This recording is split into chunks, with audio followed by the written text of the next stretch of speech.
Good afternoon. Good morning. It's still morning. This is a joint committee of the Committee of Public Safety and Licenses and Inspection, and a joint hearing on resolution number 140034. Will the clerk please read the title of the resolution?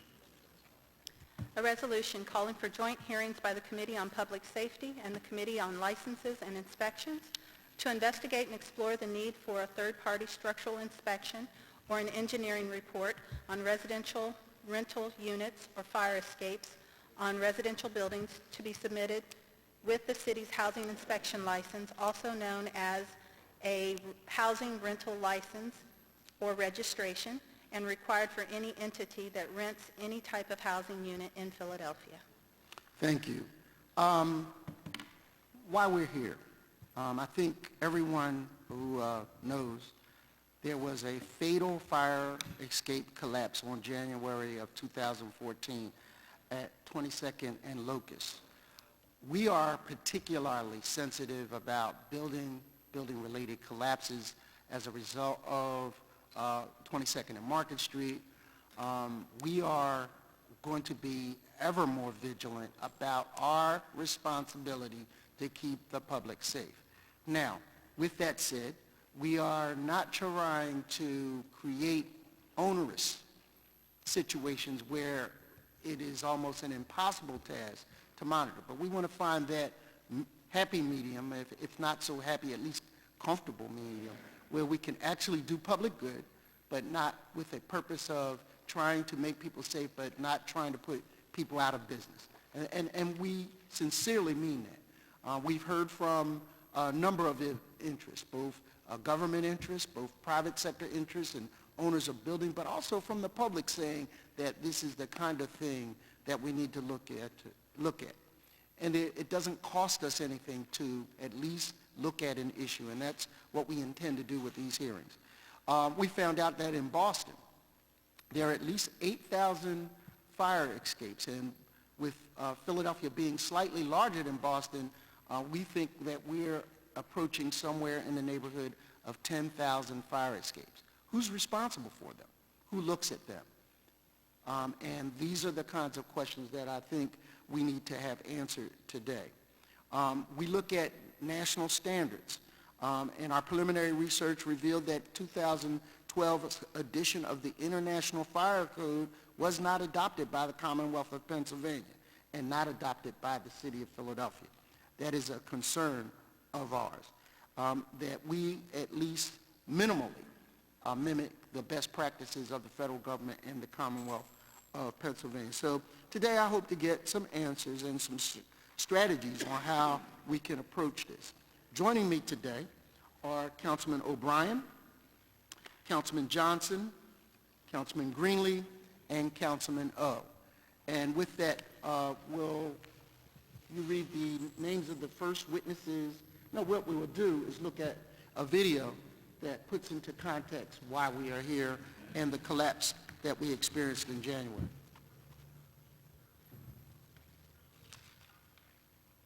Is there a way to get some volume to that? We're experiencing a technical challenge.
pronounce his last name.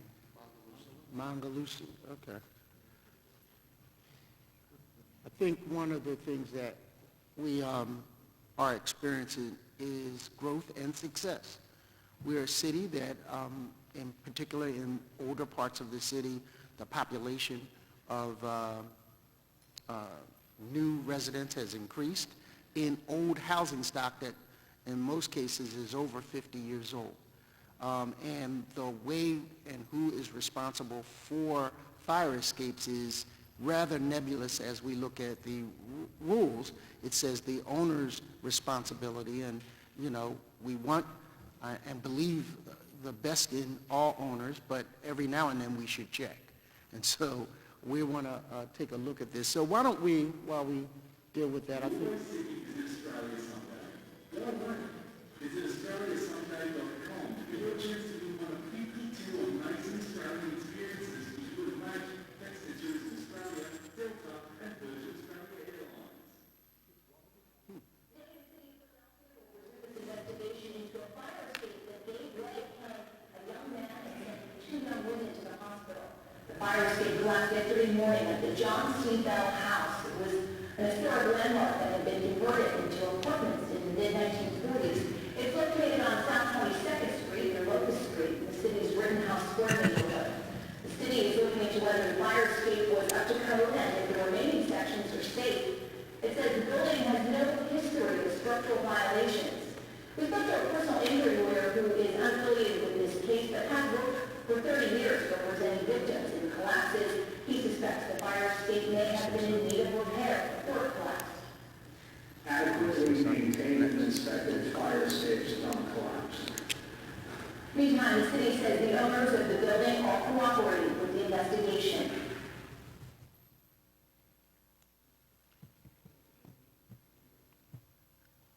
Okay.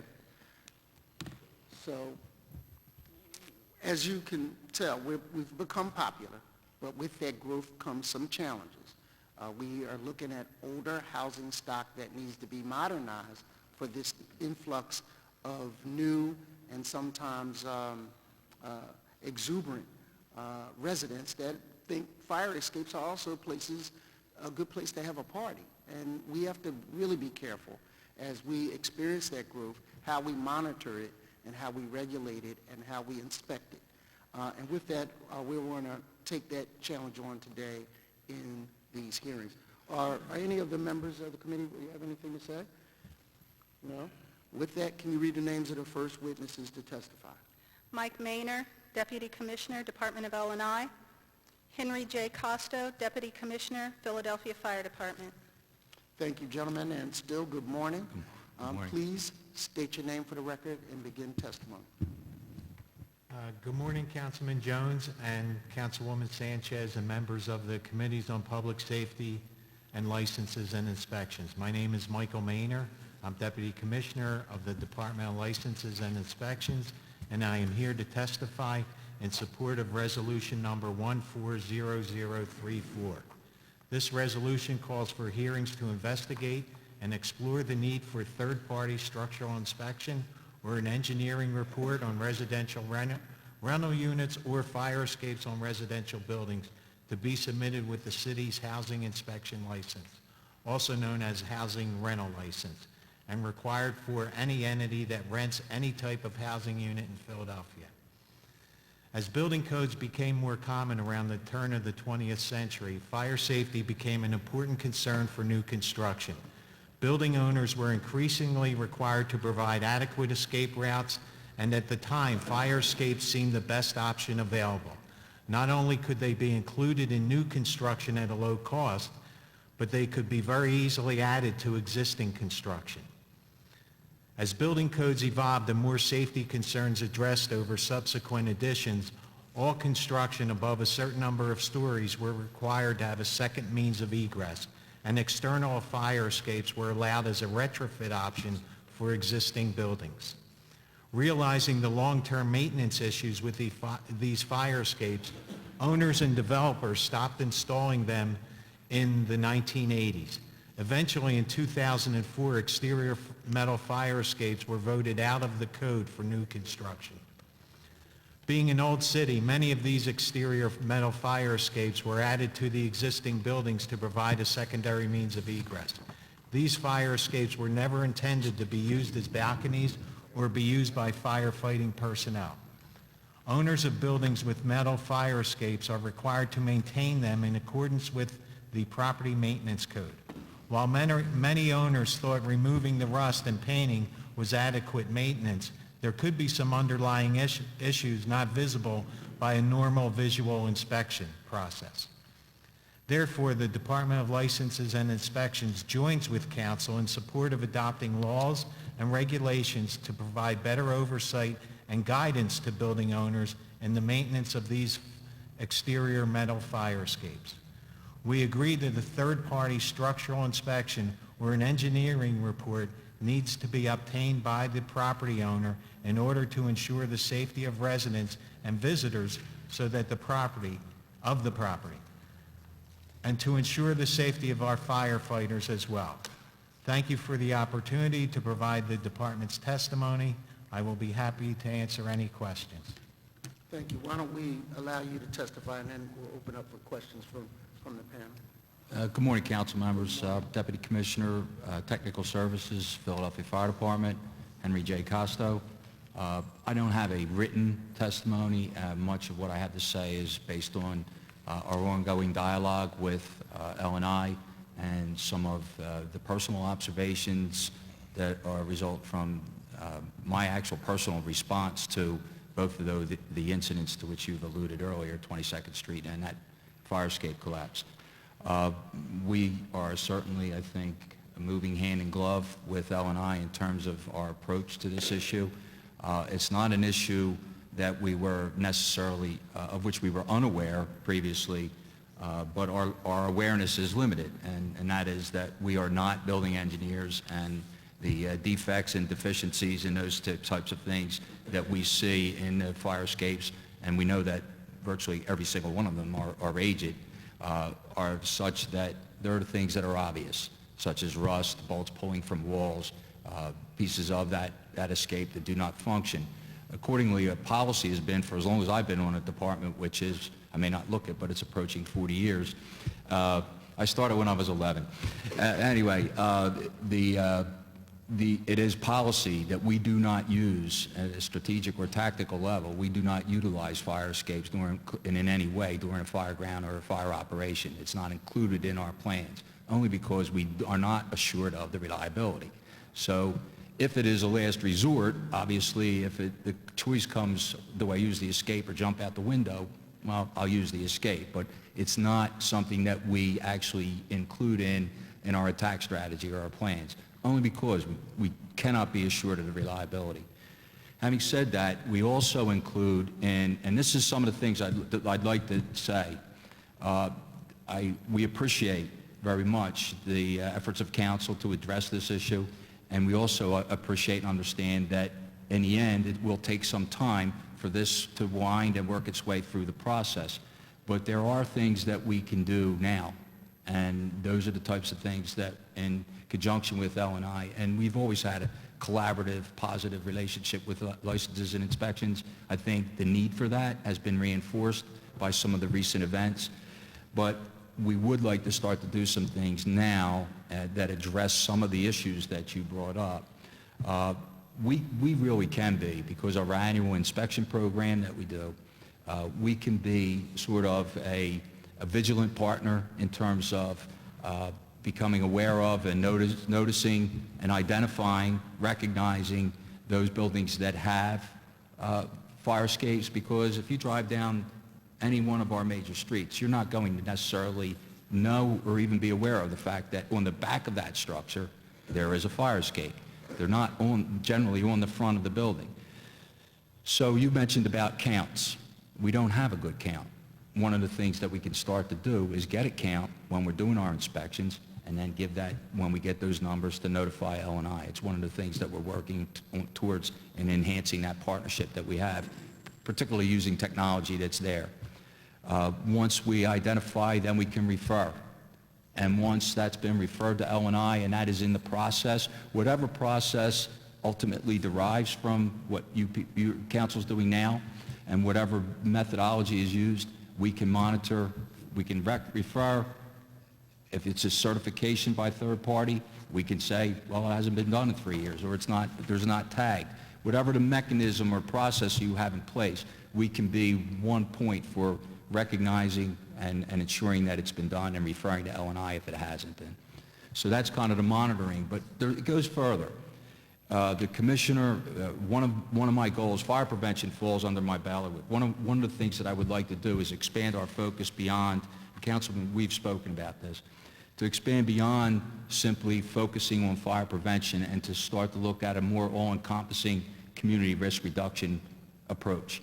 One of those approaches and one of the focuses should be things revolving around these fire escapes and the issues related to that. So we would like to do is start, and we have the mechanism in place to do it, to train our people to be vigilant regarding these fire escapes, to ensure that and reinforce the need that when we do our annual inspection program, that they identify and take a look. Again, limited to the obvious flaws and defects, because we are not trained as engineers, but we can put a program in place that educates and makes them more aware of some of the less obvious and more subtle concerns regarding these things. So it would be to increase PFD awareness and training. But it would also be to make sure that they understand the need for and reinforce the focus on maintaining that kind of effort in terms of inspecting and identifying such. Again, to reemphasize the policy of not utilizing these fire escapes. But it goes further in terms of educating the public, and I'm seeing that in two ways. Educating building owners for the need to keep these things in place prior to the fact when we have legislation that requires them to do that. Our education, I hope, would be that they would recognize the need and to do what needs to be done out of enlightened compliance rather than out of fear and enforcement procedures. Okay, maybe that's a pipe dream, but I would like to see some of that start to happen. So when we make our contacts, L&I doesn't necessarily have that annual frequent contact with a building owner that we do with our neighborhood fire stations within a fire safety and education district. We can hand them literature. We can provide them literature. We may need a couple of bucks to try to produce that, but we can find ways to get that literature in the hands of owners. At the same time, you referenced the tenants, or in some places they're actually owners of condominiums and such, and the attractiveness, and I don't want to call it an attractive nuisance, but it almost is. If it's not being maintained and it's a pleasant place to congregate, we need to educate the public on the understanding that that's not what that is designed to do. It's designed for an escape from imminent danger in a fire, not for them to hang out and have parties. And unfortunately, we have not taken advantage of opportunities to educate the public in that regard. So yes, a lot of the onus does fall on the owners, but I think that in the meantime, we can do a series of things in terms of education. Our own people within the fire department, the owners of these buildings, and tenants of these buildings. And I think we can do a lot while this process is going on, and then once it's in place, to educate and get people to do what needs to be done. So we certainly agree with, and I know there's going to be pushback in terms of some people would like to see L&I do that and do the inspections.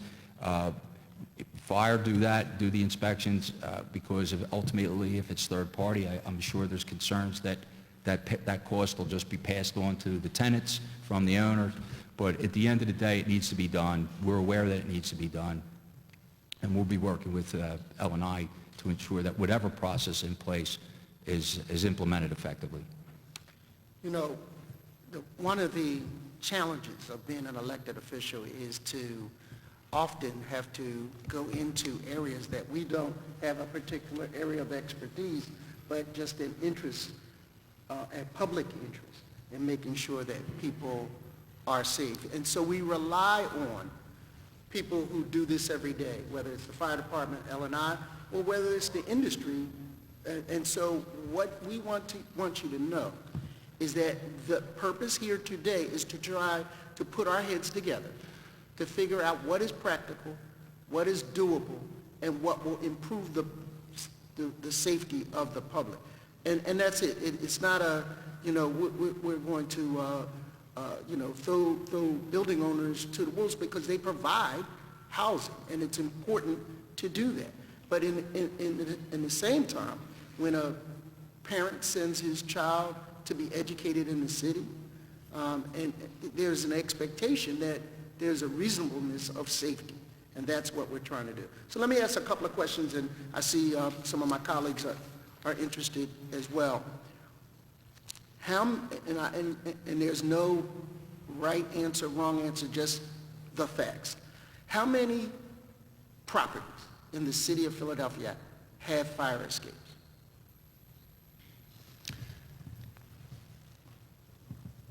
Exterior fire escapes? Yes. We don't know at that time. It's an appurtenance to a building. It's much like a cornice. You know, we don't keep track of that, but through this process, I'm sure by the end of the day, we'll know how many. We just wanted to establish the record.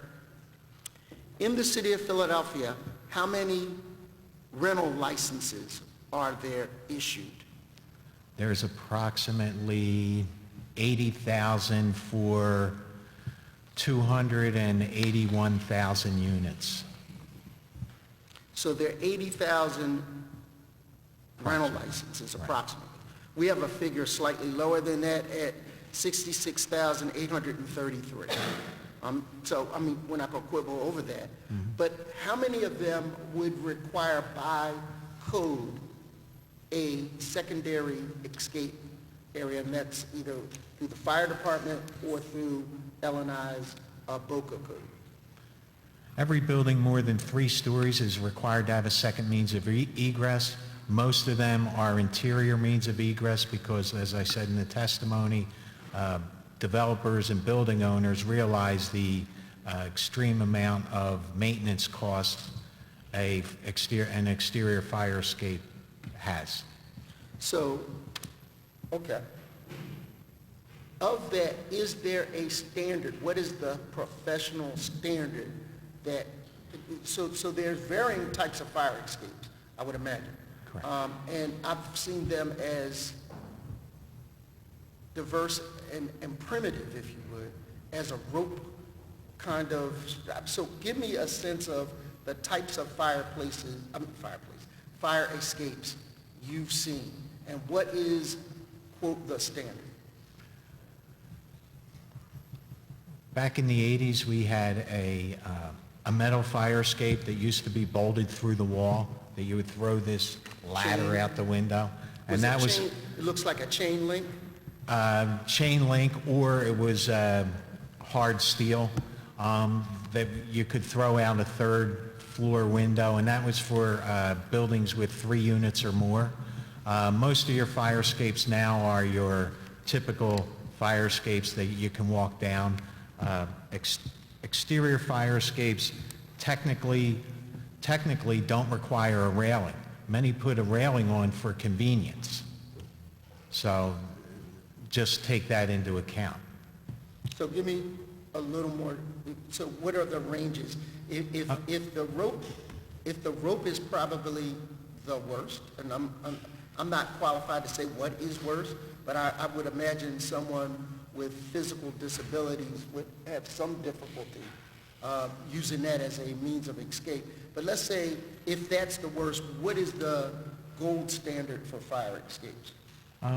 Well, again, you could go back in the 30s. They actually had chutes that you would jump into and slide out the building and press against the side so you wouldn't go flying down. But the gold standards actually is, your high-rise building fire tower. They're fire escapes. So those are encased fire escapes? Correct. 2-hour rated fire escape. Right. So what then, if the gold standard is that version of an encased fire escape, and the least is the rope with a knot in it or chain link, what is the medium that you think should be, and is that a question of individual design? It depends upon the design of the building, how many feet to the nearest fire escape. Some buildings have 3 fire escapes because of how large it is. So it varies building by building on its design. So at the time a person applies for a rental license, do we inspect, what is our inspection process? Many of our inspections occur by complaint. We have proactive programs, and again, they're programs, they stop and they start over the years because we utilize the same inspectors. We have an R2 program. Last year we inspected fiscal year to date, we inspected 405 3-unit or more buildings proactively. Say that number again. 405. So out of the 66,000, we've done 400? No, that's, out of the 600 rental license, remember, many of those are single-family dwellings, okay?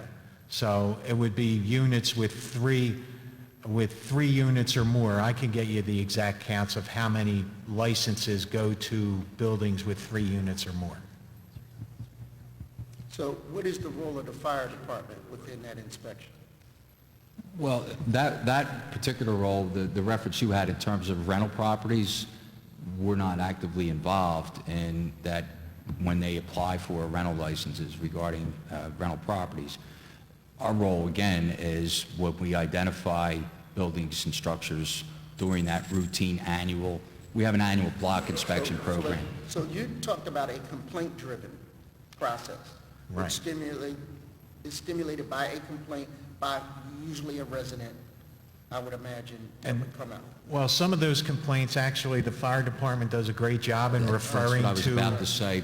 referring Dal and I, when they do their block checks, they'll come across items that may or may not be violations of the code.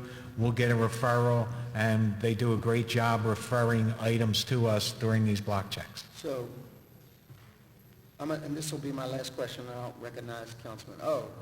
If Greenlee Inc., can I use you? Why not? Greenlee Inc. decides they bought 5 properties at sheriff's sale, and now they've decided to get in the rental business and want to go and apply for a license with the city of Philadelphia.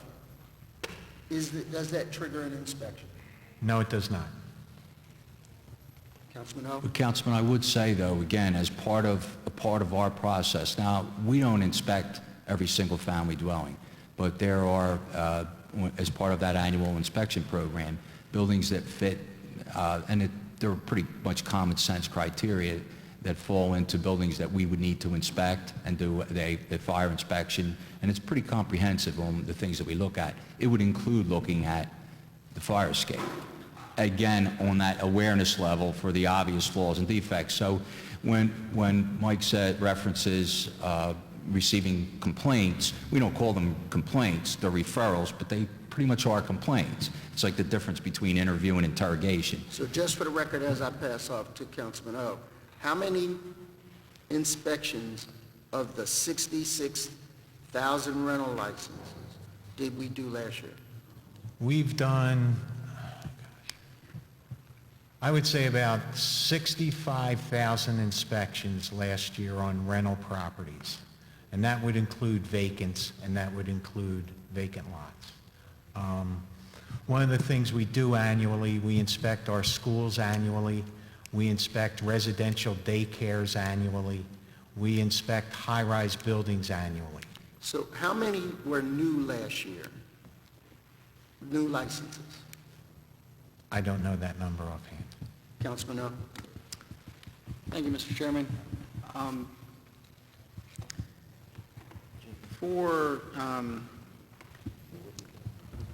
residential units that have external fire escapes, the building has to be insured.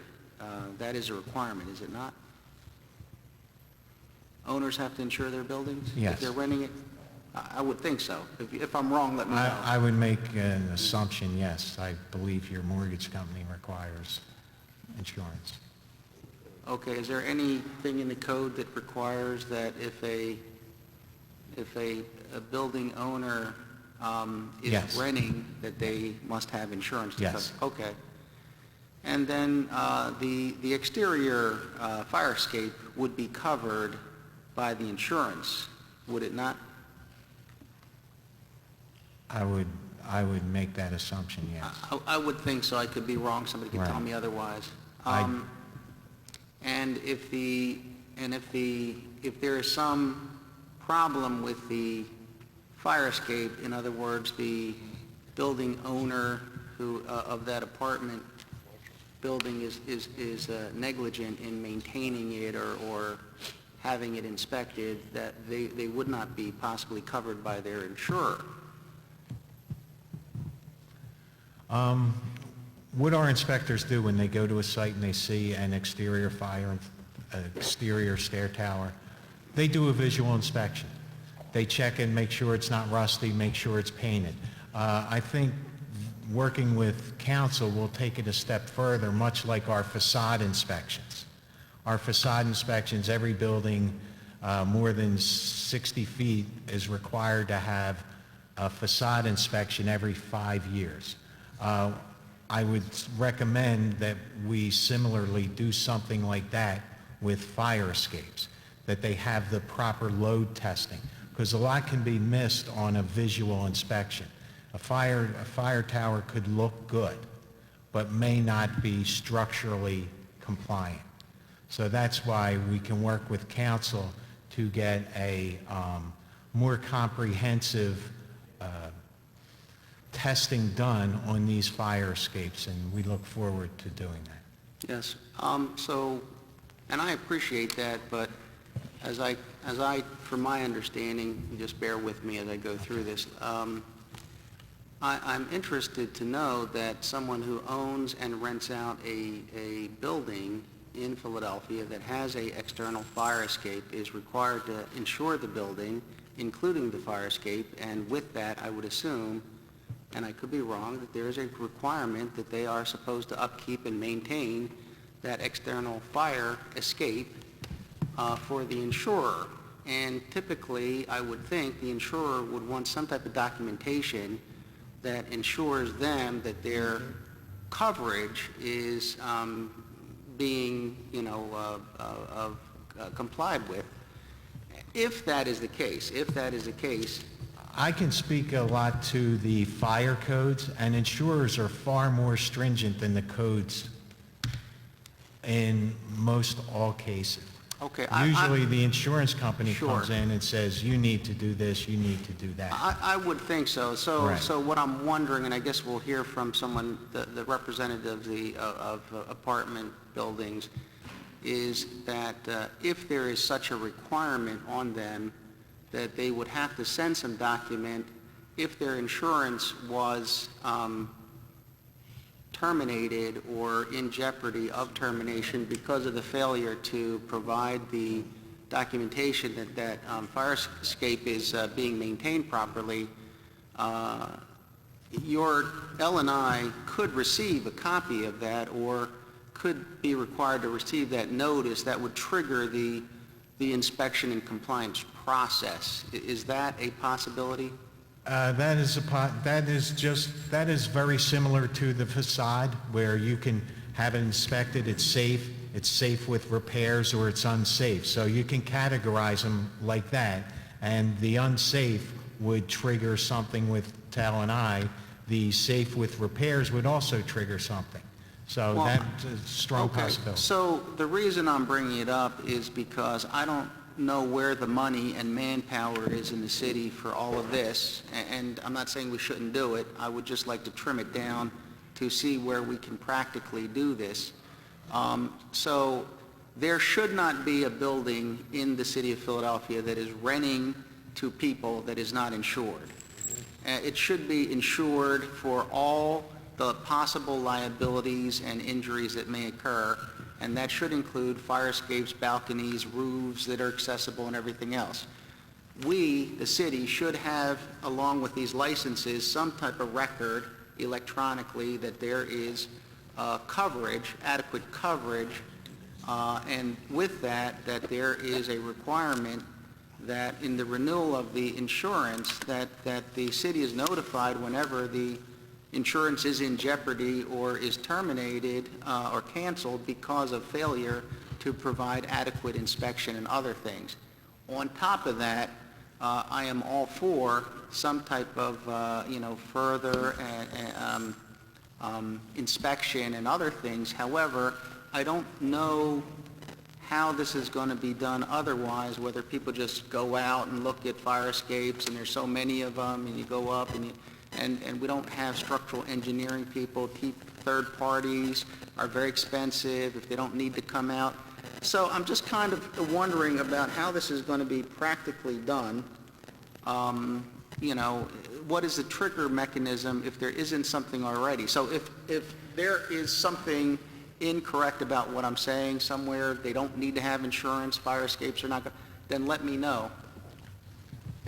We can work with council and the fire department on developing regulations and what the best way to do that. Well, maybe, so, If I I, understand. if I might, Councilman, within the fire code, I, as familiar as I may be, and the two gentlemen with me, somewhat more familiar because they work with it day to day, I have not seen a requirement within the fire code that requires a building to have insurance, liability, or otherwise. I know as a practical matter, if a person has a mortgage, the mortgage holder will require you to have those types of insurance.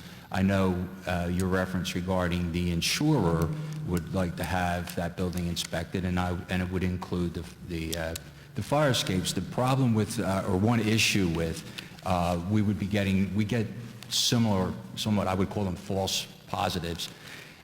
We will get a notification if someone's driver's license has been compromised in the fire department for non-payment of his registration fees, etc. So they would suspend his license. That's not the same as a suspension that's related to an error or a problem while he was operating. Two different concerns. Similarly here, you could have insurance suspended simply because the insured didn't pay his bills. So those notifications would be coming to us either way, and I think we would miss the buildings that are not insured because the person owns it outright, doesn't have a mortgage, isn't required to have certain types of and certain levels of insurance. I'm not an insurance expert, but I'm basing this on my experience. We would miss an awful lot, and we both appreciate very much the concerns of the financial cost that would derive from having the fire department try to do these inspections and training people now to be engineers, and now trying to get them out to what could be 8,000 to 10,000 fire escapes that are out there. So we appreciate how difficult that would be and the burden it would place on the taxpayers of Philadelphia.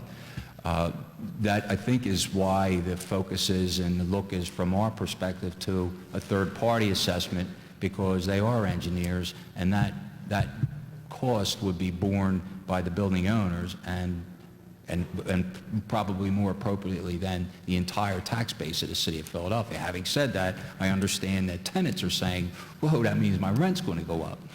So obviously we have to strike a balance there, but at the end of the day, I don't think, and I can't speak for L&I, just know my experience with the numbers and types of inspections that need to be done and the increasing demands that we're putting now in terms of buildings that are about to be demolished and new initiatives in that regard, and then our limitations in terms of the types of inspections we need to do. I think that is an issue if you try to put that onus on the fire department and L&I. We're back to recognizing those limitations, recognizing we don't have accounts, trying to do some things now to address some of these issues. But we're still back to what the Deputy Commissioner said earlier. If the owner is inclined to put a coat of fresh paint on a fire escape, to the untrained eye, it could look fine. And we're back to why we have these issues about us not using them in the first place because of that. But I don't know.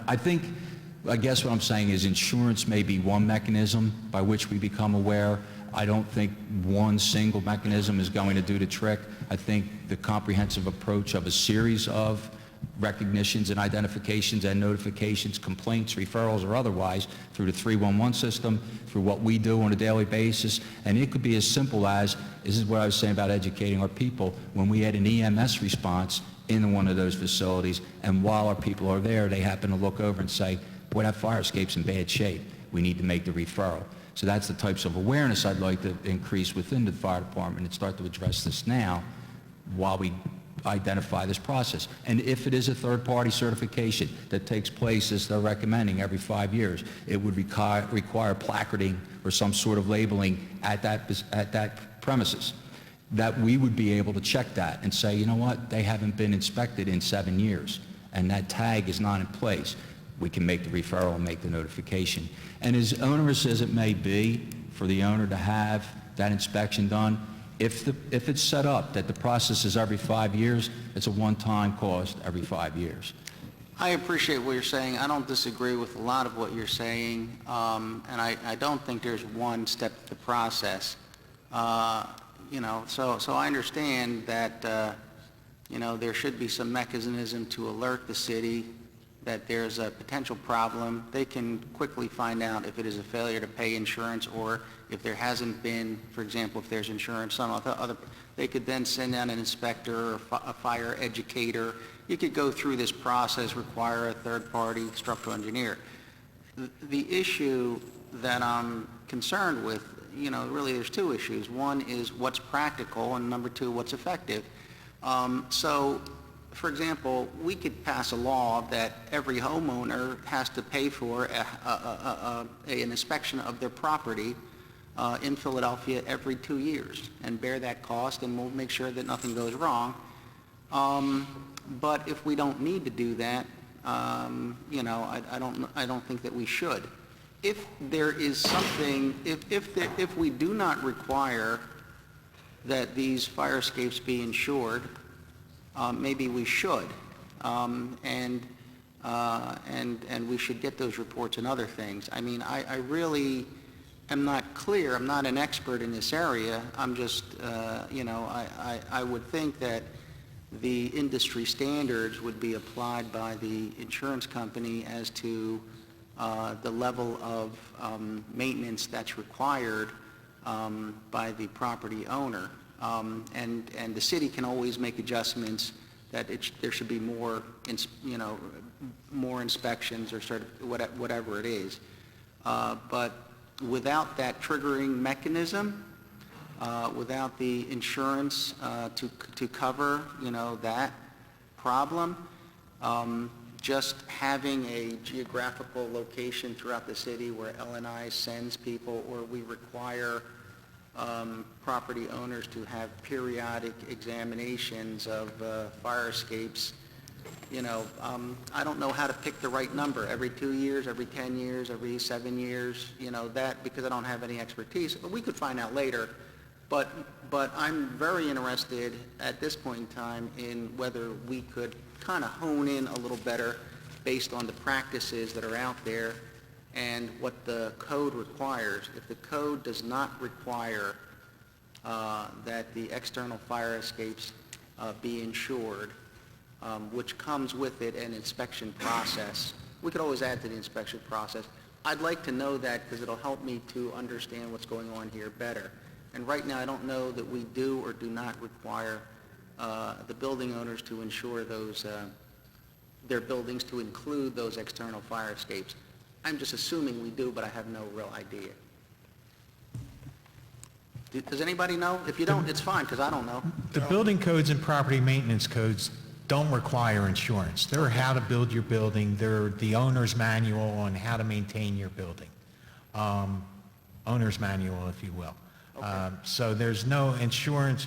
We look at the building and the condition of the building. Okay, thank you very much. Thank you, Councilman. Before I go to Councilman Johnson, a couple of things. The Commonwealth of Pennsylvania issues driver's licenses. As a part of that, they require drivers to have insurances. And it's not a self-policing mechanism. We trust citizens in the Commonwealth, but there's a trigger that goes to the Commonwealth when a insurance policy lapses, which invalidates the the vehicle.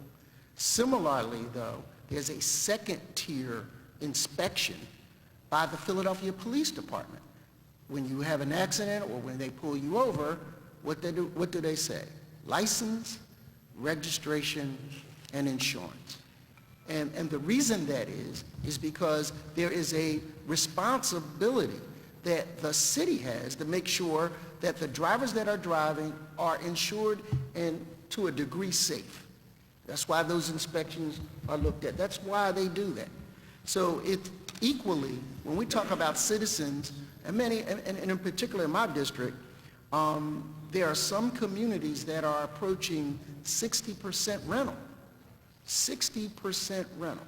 And I'm not talking about income. I'm talking about East Falls, where you have a large student population that comes in and rents these houses, or whether you talk about Haddon and Carroll Park, where a large conversion of residential property, similar to Councilman Heenan's district, where there's a large number of rental properties in the area. So it is important that we do a number of checks and balances. One, I agree with my colleague about ensuring and making sure that the property is adequately insured, which should include the fire escape. But also, I think it's important that our professionals in L&I, our professionals in the fire department, in their course of duty, when they're inspecting facades, to take a look around back. Because again, the standard for fire escapes is varying. Somebody can say a fire escape is a rope, throw it out the window, and therefore there's a second tier of escape that probably would be challenging for a paraplegic, probably would be challenging for people with physical limitations. So there's such a wide variety of these things, and it's better to do it periodically. And so we come to the question of how long an inspection should have. And I'm not at this point prepared to say, but I'm thinking within 5 years is reasonable. Why?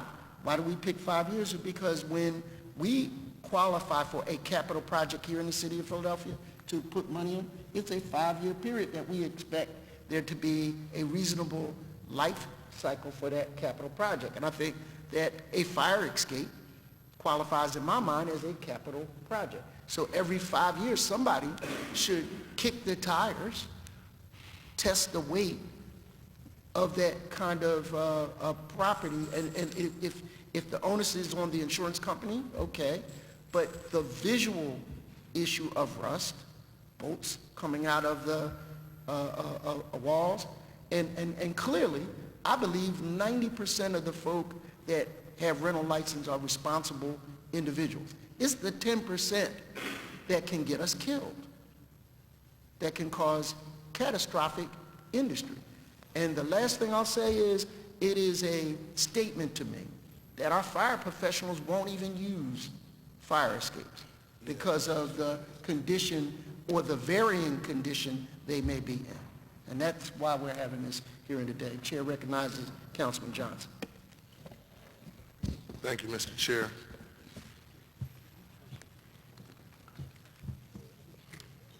Just wanted to get some clarity on Chair recognizes that Councilman Heenan is also in attendance today.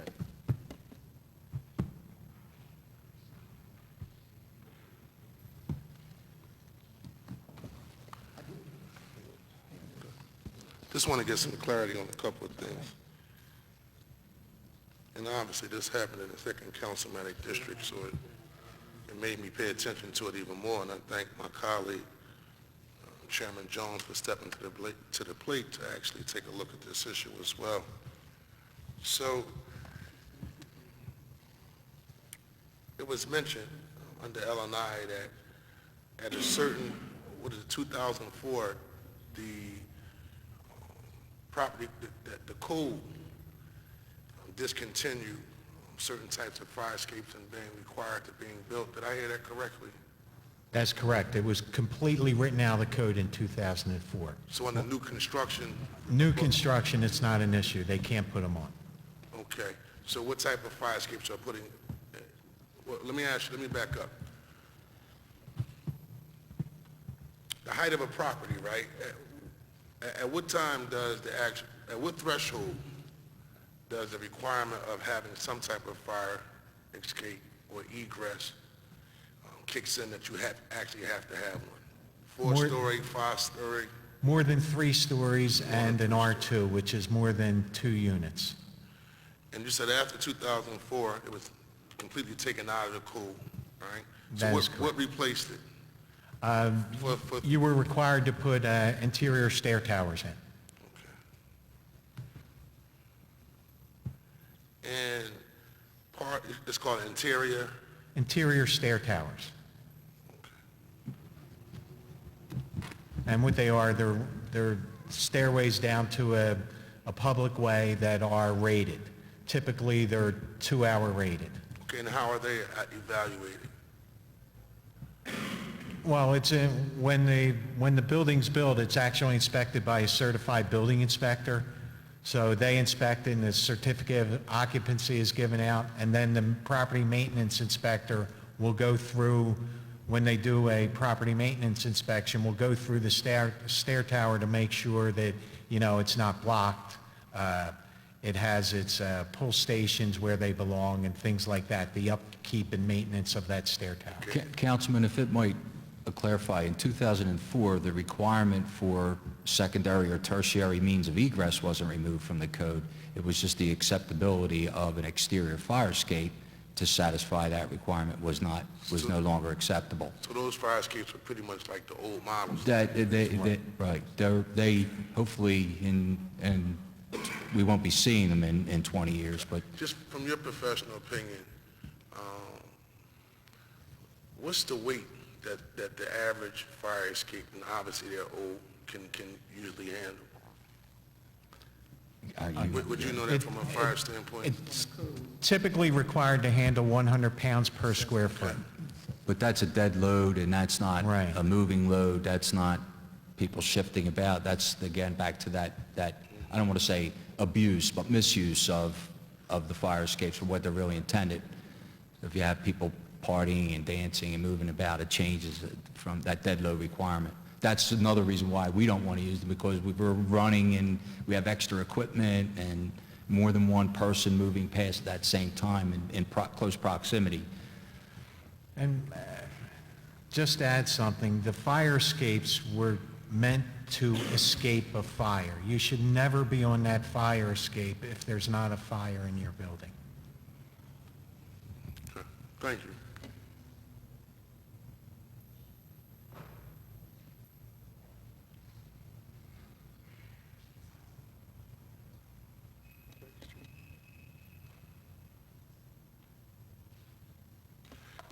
Let me just follow up on, and I was asking my staff to follow up on some information that we were taking a look at in terms of who actually does the inspection of the fire escapes. Give me the difference between the work of a professional engineer or what you would call a qualified and acceptable building official. Okay, a professional engineer may have... And this is based upon the National Fire Escape Association. Okay, a professional engineer would perform load tests on the fire escape to determine the load, and they could also do X-ray tests on the brick wall and the attachment. That's beyond the superficial. Let me just... Correct. Like how It's we beyond the sort of did, visual inspection. kind of how OPA did AVI, they kind of just went through my district and said, oh, that's worth $100,000 per property, without going inside. It's a visual inspection, and even engineers will write in reports if they do a visual inspection that was a visual inspection, because there are other methods that they could do on various types of inspections according to their engineering practices. So they would perform load tests and things like that. So what would actually be a other qualified and acceptable building official? Would you have anybody else that would do the same type of qualifying or evaluating of fire escapes separate than an actual engineer? There are Who else? the state recognizes engineers because they're licensed by the state, they're certified, and they're insured. There are some other fire escape Councilman, certifications, if you will. does your question go to, I think you mentioned your staff had brought you some information from the National Fire Escape Association. Yes. I'm holding that in my hand, and it does reference a registered structural engineer or others qualified and acceptable by the fire code. And I'm trying to find out, And I really don't know. to be in I all would candor. really want to get the two of you experts' opinion. So in your expert opinion, you pretty much would go with the qualified engineer. Correct. Thank you. Thank you, Councilman. Are there any other questions from this panel for these sets of witnesses? Seeing none, thank you for your testimony. Thank you, council Thank you. members. Will the clerk please read the names of those next panel of witnesses? Dominic Guarini, Daryl Zaslow.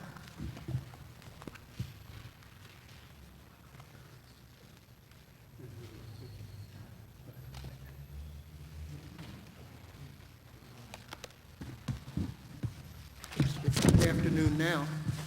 Good afternoon. Welcome. Thank you for your patience. Please state your name and begin your testimony. My name is Dominic Guarini. I am a partner with the law firm of Klein Inspector here in Philadelphia. At the outset, Councilman, I want to thank you and all the members of the panel today for taking the time to study this very important public safety issue. I'm here today because I represent two of the people that we saw in that news article. I represent Laura O'Brien, who suffered serious injuries when she fell off the fire escape, and I represent the estate and the family of Albert Suh, who was killed when he fell when the fire escape collapsed. And I can tell you, gentlemen, that having spent time with Ms. O'Brien and with the Suh family, we are here today to make sure that this never happens again and to do what we can do to prevent it. It's a very simple fix, and I think, Councilman, you have honed in on the issue, and that is we have not yet, in the city of Philadelphia, adopted the 2012 International Fire Code. We've done the 2009 edition, it's changed, and it's time for us in the city of Philadelphia, at least with respect to this issue, to become current and to adopt the standards that are set forth. And Councilman, you were asking in some of your questions, should we do it 2 years, should we do it 5 years? Well, the fire code, the International Fire Code for 2012, requires this testing to be done every 5 years. So I think that would be a very reasonable approach to take here today, to require this testing to be done every 5 years, to require it to be certified in order for the rental license to be issued. But I would ask council to take a look at taking this one step further, and that is fire doesn't discriminate between residential units and commercial units. So to the extent that we have these external fire escapes on commercial buildings, commercial properties, we need to be requiring at least the very same thing. Because if there is an emergency, if there is a fire, we need to be able to safely exit these buildings so that we don't have another catastrophic event like we did January 12th, 2014.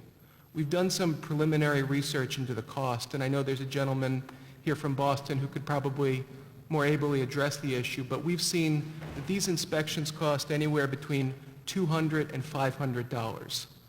This is going to be spread over the course of 5 years. At the low end, we're talking about less than $4 a month to the landlords. At the high end, we're talking about $10 a month to the landlords. Public safety requires that these inspections be done, and the costs simply are not a deterrent. They are minimal, and when spread out over the course of 5 years, any landlord in this city can afford them, and they should be forced to do what is necessary to get these inspections and to prevent an event like this from happening in the future. I thank council very much for their attention, and I'm happy to answer any questions you may have. Thank you. We'll hold on questions until the second witness testifies, but our condolences to the family. You know, there are no words, there are no laws that will, you know, adequately deal with a loss of life. The only thing we can do is to learn from what happens in the course of our business and what happens in the course of development, to try to gain knowledge from that and do what we can, which is within reason, to safeguard life. I mean, a parent sends a kid to school, they want them to come home after that educational experience, and so our condolences to the family. Thank you. Good afternoon, Mr. Chairman and Mr. Chairman of the respective committees joining today for this hearing. My name is Darrell Zaslow. I'm legal counsel to HAPCO, the Homeowners Association of Philadelphia. Excuse me. As you may be aware, HAPCO represents several 100,000 housing units here in the city of Philadelphia, which are rental units. A lot of them, as you've heard today, single-family dwellings, but larger buildings as well, of course, are part of the issue before you. In our testimony, Harvey Spear is unable to be here. He sends his condolences that he's not here. We took the liberty in our testimony of outlining for you our perception of what the existing code regulations are. I don't know if it's oversimplistic to look at that or not, and the panel knows exactly every detail of the code, but nevertheless we have set it out to help focus on where we are at present and think where you may wish to go in the future. So we pointed out that there are existing regulations regarding fire escapes and that the fire department has the duty and the power, specifically as set forth in the code, to enforce all regulations regarding fire escapes. The owner of a property is already required, very specifically by the code, to ensure that all appurtenances and architectural features, and we've heard today properly so, a fire escape is exactly within that definition, that the owner of the property must maintain that appurtenance, that fire escape, in good repair. It must be properly anchored, and it must be kept in a safe and sound condition. The code further requires that exposed surfaces of a fire escape must be protected by proper weather coating materials. The code further is specific, as we've heard today, and it's so important, that fire escapes be kept clear and unobstructed at all times, and that it be maintained in good working order at all times. It must be kept free of ice and snow. Broken or missing parts are required to be replaced, and trash may not be allowed to be stored or accumulating on that fire escape. There's also some very technical requirements about load strength and handrails and access and location, but the point is that there are a great deal of regulations in place at the present time regarding fire escapes. From the perspective of property owners, we would say, on the one hand, there is another hand which we're going to discuss with you, but on the one hand, the existing law is well suited to require maintenance and compliance with the code provisions. The code clearly requires the owner to be 100% responsible to make sure that the fire escape is safe and not a danger. Of course, the question here today is whether this self-policing, another word I've heard here today, has been satisfactory, and given the tragedy which has befallen the city, and Mr. Guarini, of course, intimately acquainted with it, it frankly will be very hard for us as property owners to sit here today and suggest to you that the status quo of good behavior by property owners and self-policing and self-enforcement has been adequate. Had it been adequate, 100%, we wouldn't be here today, so obviously it has not been. You may hear Ms. Gertz of the apartment owners who discussed this with me and alerted me to the fact, as Mr. Maynard did also today, regarding the facade inspection, which is required every 5 years, and by some qualified third party. And we would like to make sure the committee understands that owners rebel, they chafe against any regulation because we often feel the regulations are already on the books, and you legislators are searching for ways to solve problems when the problems are answered in the existing code of regulations. It's rather the administration and enforcement that doesn't occur to your satisfaction or anyone's satisfaction. So having said all of that, we also want to say we are concerned, as always, that these matters always seem to address landlords. And frequently it is landlords that need to answer to something. But as you've heard here today, you have commercial buildings with fire escapes. You have condominiums. I'm not sure where that would fit in with any licensing or inspections that you're thinking of, because you're talking about a rental license, and a condominium, a building that's been converted to a condominium and may have a fire escape, may or may not have rental licenses because it's owner occupied. So again, HAPCO's desire is to convey our good citizenship and wanting things to be right, but simultaneously look beyond landlords as the culprit in so many things that occur. Having said all of that, from the perspective of my organization, and I can't speak for the apartment owners, the qualified spokeswoman is obviously here and will testify next, it appears.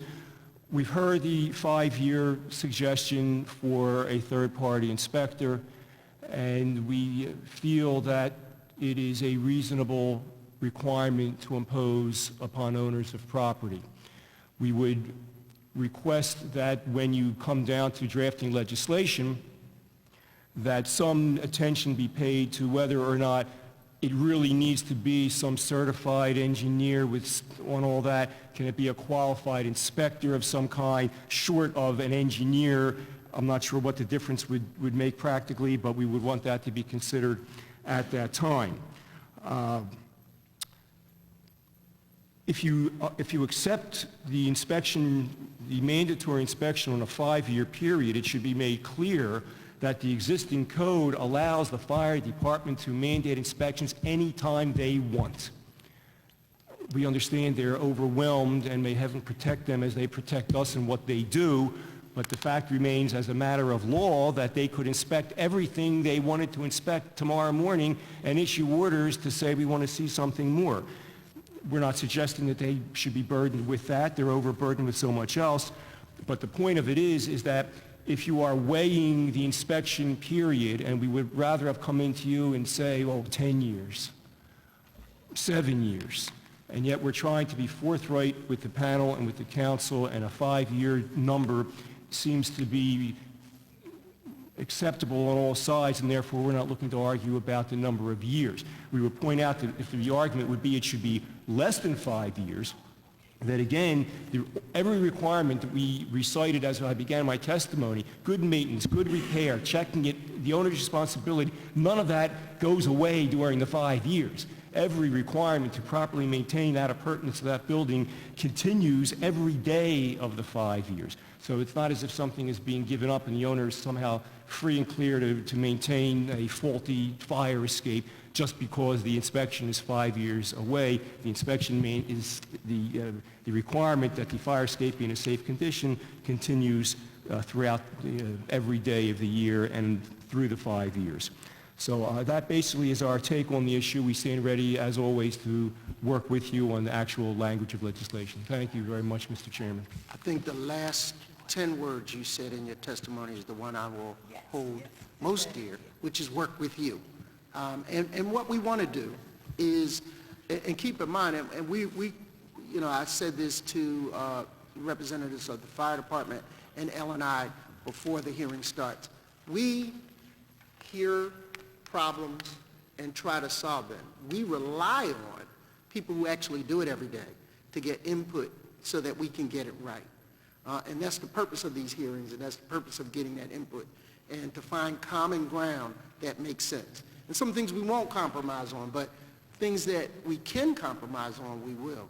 And so it's good to know that you are interested in the 5-year period, and that's good. But also, we haven't decided as to what a third-party inspector or what it looks like, or whether or not the fire department has the capability to actually do it. So the idea here is to find out where best we can do what we intend to do. And we agree that the laws are already on the books. The question becomes who is going to enforce them, and how regularly they will be checked. Because we trust everybody, but as Reagan said, we trust but verify.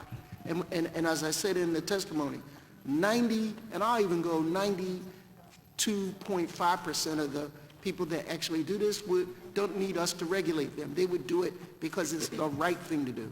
But it's that 7 or so % that we always have to make the laws for. So we appreciate your testimony, and I recognize Councilman Blackwell, who is here, but also I'm going to recognize Councilman Heenan to speak. Thank you, Mr. Chairman. And gentlemen, thank you for testifying here.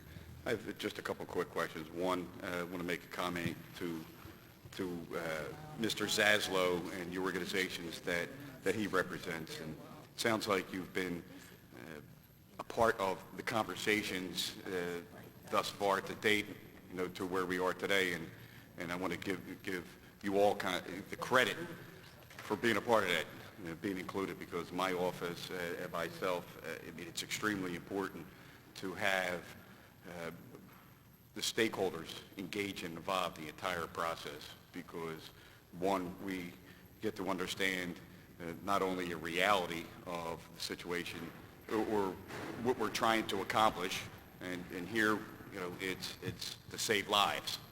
And, it's unfortunate that most code, from a code making standpoint, the codes are adjusted or adopted because of unfortunate tragedies, and that's national, whether it's the NFPA or other property maintenance adjustments, especially going through the national vetting process. So, we may have to bring, and we should bring things to 2014. As things change, new construction, ratings, separate egresses, for fire and emergencies, but we're stuck with old, we're stuck with old surplus of properties here in the city of Philadelphia that are being used. So I thank you for being a part of that. Question for Mr. Guarini. You're talking about the codes, all right, that we are currently working off of. 2009, I believe, and failed to adopt the 2012, the Uniform Construction Code, and, there's going to be a long year, arduous process to consider 2015 from a state level. How does that differ for existing properties now operating off of 2009 as we move towards 15? You would mention something in your testimony or in your comments. What does that do for us moving forward? What kind of position does that put us in as a city, as for public safety, the people that we're elected to serve? Sure. I think the main change that we're here to talk about today is that the 2012 code now requires this inspection, whereas the 2009 code did not require the inspection and the 5-year certification. So I'm not here to ask council to adopt the 2012 code in toto. This provision, the fire escape certification inspection provision, is what we're here to talk about, and the International Fire Code of 2012 provides the standard that council could very easily adopt.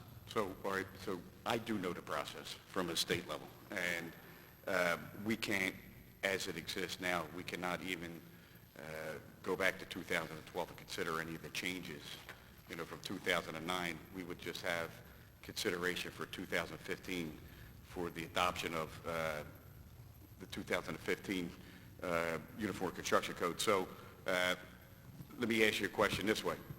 It would be better to have new codes, 2015 codes, adopted through every municipality in the Commonwealth, as opposed to continuing to operate off of 2009 codes. Is that a fair, correct statement? Sure, but in the interim, let's not wait until 2015. Let's fix this issue now. No, I understand, but we can't.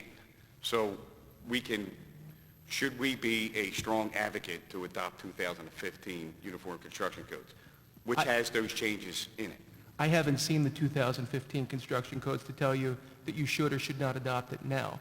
What I'm telling you is, independent of whether it's in the code or not in the code, steal it from them. They've given you the standard. You don't need to call it the International Fire Code. Use the language, take the idea, and adopt it here. We should adopt it. So I'm going to go out on a limb and say, well, for the record, the city of Philadelphia should encourage the state of Pennsylvania to adopt the 2015 Uniform Construction Codes. You can do as you please, Councilman. What I'm here to talk about is this narrow issue, which is the fire escape provision. The other issues don't concern us, my clients today. We're concerned about the fire escape issue. And whether it's from adopting the fire code or the uniform, whatever code, we want that provision adopted. Those provisions will be in the 2015 Uniform Construction Codes. It's whether the Commonwealth chooses to adopt the 2015 Uniform Construction Codes, which would include those provisions, which would have those fire and safety standards from a property maintenance perspective for the city of Philadelphia. So I know the problem. I'm kind of just like throwing it out there for you to say that I concur. Right? The With new code respect- the 2012 has the safety measures. I think that, the introducer of this bill and the majority leader and the chairman of public safety is trying to get to. But we as a city we do not have that opportunity to adopt them. And I think we all should encourage the adoption of the 2015 Uniform Construction Code. With respect to the fire escape standards, we wholeheartedly concur. There you go. See, it's hard with attorneys. They don't give up. They don't give up. Councilman O? Thank you very much, Chairman. Mr. Zaslow, what I'm gathering from your testimony is that on behalf of your organization, you are fine with a 5-year inspection for any and all outdoor fire escapes in the city of Philadelphia. Again, I'll answer with just a tad of legalese. The short answer is yes, but we do want to make sure that the requirements as it ends up being enacted are not so onerous and overburdensome and expensive that we rebel not at the concept but at the implementation of it. Mr. Guarini gives a number of, a few $100 if in fact this inspection is implemented in such a way that that is the ballpark for an inspection of a fire escape. It's very hard to argue that there's something inappropriate about that. If it starts to become some enormous procedure and expense, then we might be requesting that the language of the implementation be examined. Okay, so based on what you've heard today, that the inspection is going to run about $200 to $500 every 5 years, and provided that you're not stuck with the bill of the inspection from the fire department, I don't know how much that would be, but you're fine as long as it's a reasonable cost. Is that fair to say? Yes, that is correct, as long as the license fee is a typical City of Philadelphia license fee based solely on the cost of the city to issue the license, not as a revenue producer. Yes. Okay. Secondly, that there should be a certificate that this was, that every 5 years that their inspection has been done, and the certificate is provided to the City of Philadelphia to be kept on file and maintained there. You're fine with that? It would be appropriate, it seems to us, that if we're required to certify something, that the city sees the certification. And do your members, do they have insurance for their buildings to include the fire escapes? Your insurance discussion was fascinating. I am not aware of anything in the Philadelphia City Code that mandates an owner to have insurance. Like Councilman Jones was discussing, you're mandated to have car insurance. I don't think there's anything mandating property insurance. If I'm wrong, somebody knows it, let them state it. To the extent that any responsible property owner owns property, they will have that property insured. The insurance carrier, unless there's an exclusion for the fire escape, is going to include the fire escape under the insured appurtenances of the property. A good insurance company is going to do their own inspection of some kind and be satisfied that they're taking the burden of not having to pay Mr. Guarini the lawsuit that these people have a right to bring in or bringing. But that's all after the fact. To pay damages to injured parties through insurance is good for the injured parties, better than nothing, but of course nobody wants to be injured. So the inspection by an insurance carrier would be helpful for an insurance carrier who may foot the bill someday for these multi-million-dollar judgments to satisfy themselves that if they're insuring that the building is in fact insurable. My owners can have a little vent cap on the sidewalk that the insurance carrier comes along and says, oh, we're not insuring your property because of a 6-inch vent cover which is missing, and someone's going to trip and fall on the vent cover, and you're going to be sued, and we're going to have to pay for it. So if you want us to insure your house, then you're going to correct that problem. Good insurance companies will do that, and the bigger the building, and my coordinating organization, the apartment owners who own larger buildings can probably speak even better to it than I can, but the insurance carriers are, if they're doing their job, are looking at what they're insuring. They're not accepting some property owners, my property is completely safe, insure me. They're going to make sure, to the insurance company's satisfaction, that the property warrants being insured and they're not buying liability for a fire trap the first day that they give the insurance. So it's helpful. I wish I could argue to you that it should be completely sufficient to solve the problems because it's easier for the property owners, frankly. I don't think that it does. I think it's just an additional layer of protection for injured parties, a layer of protection to make sure that the building itself is in some kind of safe condition because an insurance company has examined it, but it doesn't solve the uninsured properties, and it doesn't solve properties where the insurance carriers don't do a good inspection. So that would be my response. Okay, so, as we are, I think, all in agreement that the city should inspect and we should have our firefighters educate and all that. The reality is, we don't have that much personnel, and we don't have a lot of extra money, and our firefighters are always on call and always in need. And while we'd like to do it, I'm just kind of surprised and open-minded to learn more, but I have always kind of understood, incorrectly it appears, that if you are a building owner that is inviting people in to lease or rent your office or your residential units, that you are not insuring them against the liabilities of injuries that may occur through neglect or poor maintenance. I just always thought that... Many people are self-insured, as it's called in the industry, self-insured, which means they have no insurance. Yeah, that's kind of a tricky word for me, because self-insurance may be underinsured or just, so there seems to be like, you could invite people in, and the value of your one building is not enough to cover the catastrophic injury that may occur. Listen, I'm trying to jack up insurance here, but I think that's the discussion we're having about adequate public safety and triggers and how we practically do this, and not do it in an onerous way, is kind of the balance that we're looking for. So I'm all ears if you, talk to your Part of the member. problem has been in the city of Philadelphia in prior decades, you could not get insurance in a lot of areas. We've all heard redlining and all kinds of terms. There are properties that you couldn't get insurance for except at such an exorbitant rate that people said, I'll take the risk upon myself that if there's some injury, I'm responsible for it. But that's not a solution. The responsible owners do insure their property for their own protection. Thank you very much. Thank you, Mr. Rowe. Thank you, Councilman. Are there any other questions for this panel?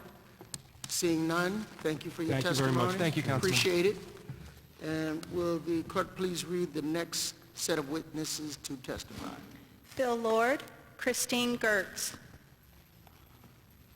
Good afternoon. Have a seat at the witness table.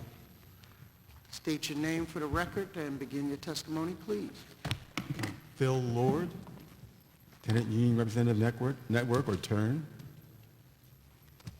I'm Christine Young-Gertz. I'm with the Pennsylvania Apartment Association East. We used to be known as the Apartment Association of Greater Philadelphia. We changed our name this year. Why don't you go first and then Phil, you follow up. Thanks very much. I won't take too much time. Every time I follow Mr. Zaslow and his very eloquent testimony. I find him eloquent too. I tell him that all the time. Yeah. We find that we make somewhat the same points on many of the issues.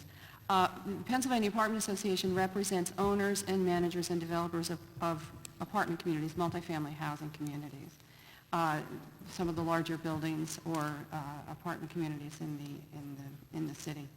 And I just want to make a couple of points, or just reiterate some of the points that Mr. Zaslow made today. I fully agree. I want to start out by saying that responsible rental owners do every day concern themselves with the condition of their fire escapes and their resident safety and any and all fire and safety apparatus and equipment in their buildings. They do so because they're responsible. And I am proud to say that our association, I'll just tell you very quickly, takes that very seriously with regard to what we espouse and advocate for our members. It's industry leaders in responsible property management. And I also want to point out that, the greatest deterrent, the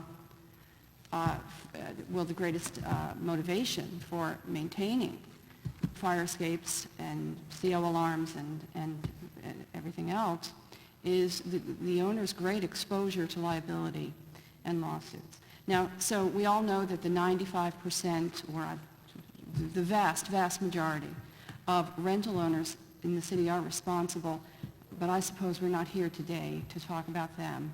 We have to address the problem, the very real, very serious problem that the minority of property owners, rental or otherwise, cause and have caused when they don't maintain their fire escapes or everything else adequately. We do not want to see another accident like we just saw. And our condolences and our hearts go out to those who suffered that. But the only thing I would like to suggest is, and to follow up with your noting about insurance and all. I'm personally not aware either of any code or city rule that requires insurance, but I can tell you that the capital markets certainly do. And the larger the apartment community, of course, the greater the load and the need for insurance.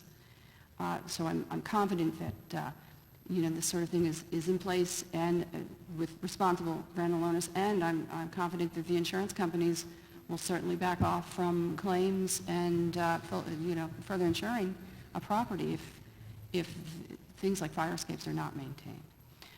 So we support inspections. We would love to see license and inspections fully funded. To do the inspections, we realize that the fire department is fully empowered by existing law to require inspections. What we'd like to see, though, going forward in practicalities of the world is a further, let's augment what's in place. Let's not just add superfluous layers to it. So with regard to the people who are doing the inspections, who would be empowered to do inspections, load inspections and otherwise, it doesn't necessarily have to be a structural engineer. Certified fire escape inspectors, I think, can come from a broader swath of professionals, and requirements can be set up by further ordinances to have acceptable professionals approved to do the kinds of inspections.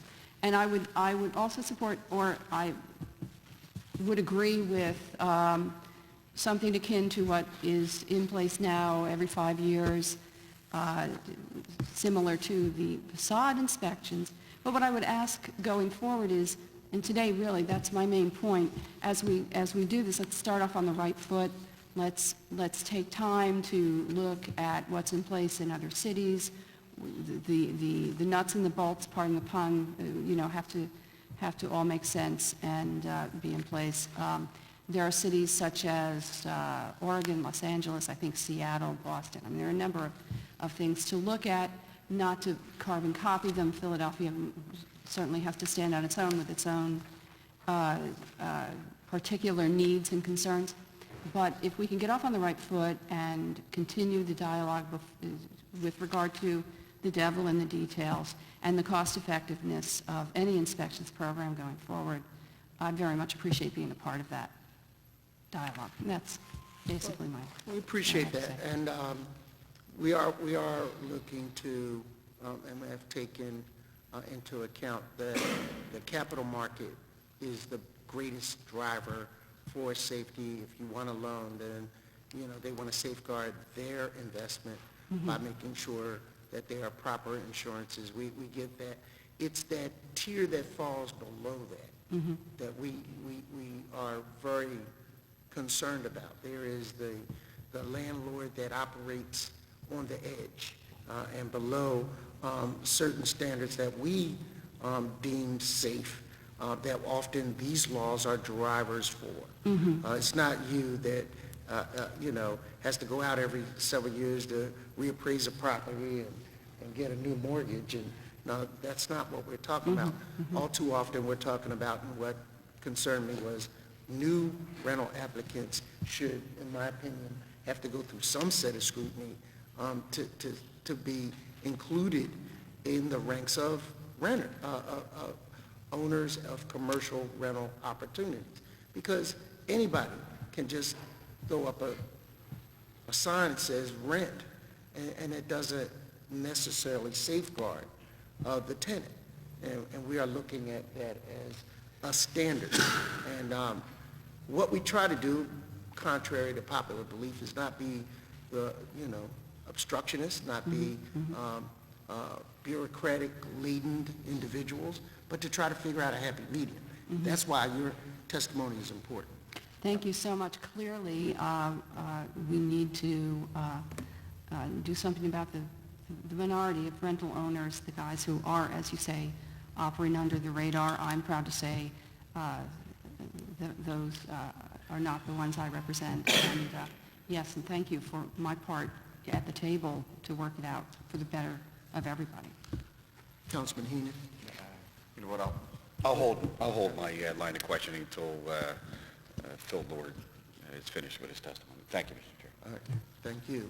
Mr. Lord, please Thank you. begin your testimony. State your name for the record. Philip Lord. I'm the Executive Director of the Tenant Union Representative Network, or TURN. As you may know, we're a tenant service and advocacy organization. We see thousands of tenants every year with problems. And I thank you for this opportunity to testify in regards to this resolution. We're really pleased with all of the options that have been put on the table. We think this is a good exploratory conversation. I think we're going in the right direction, and we share the concern of City Council and others regarding the tragedies that happen. And I think we're also fortunate, frankly, to have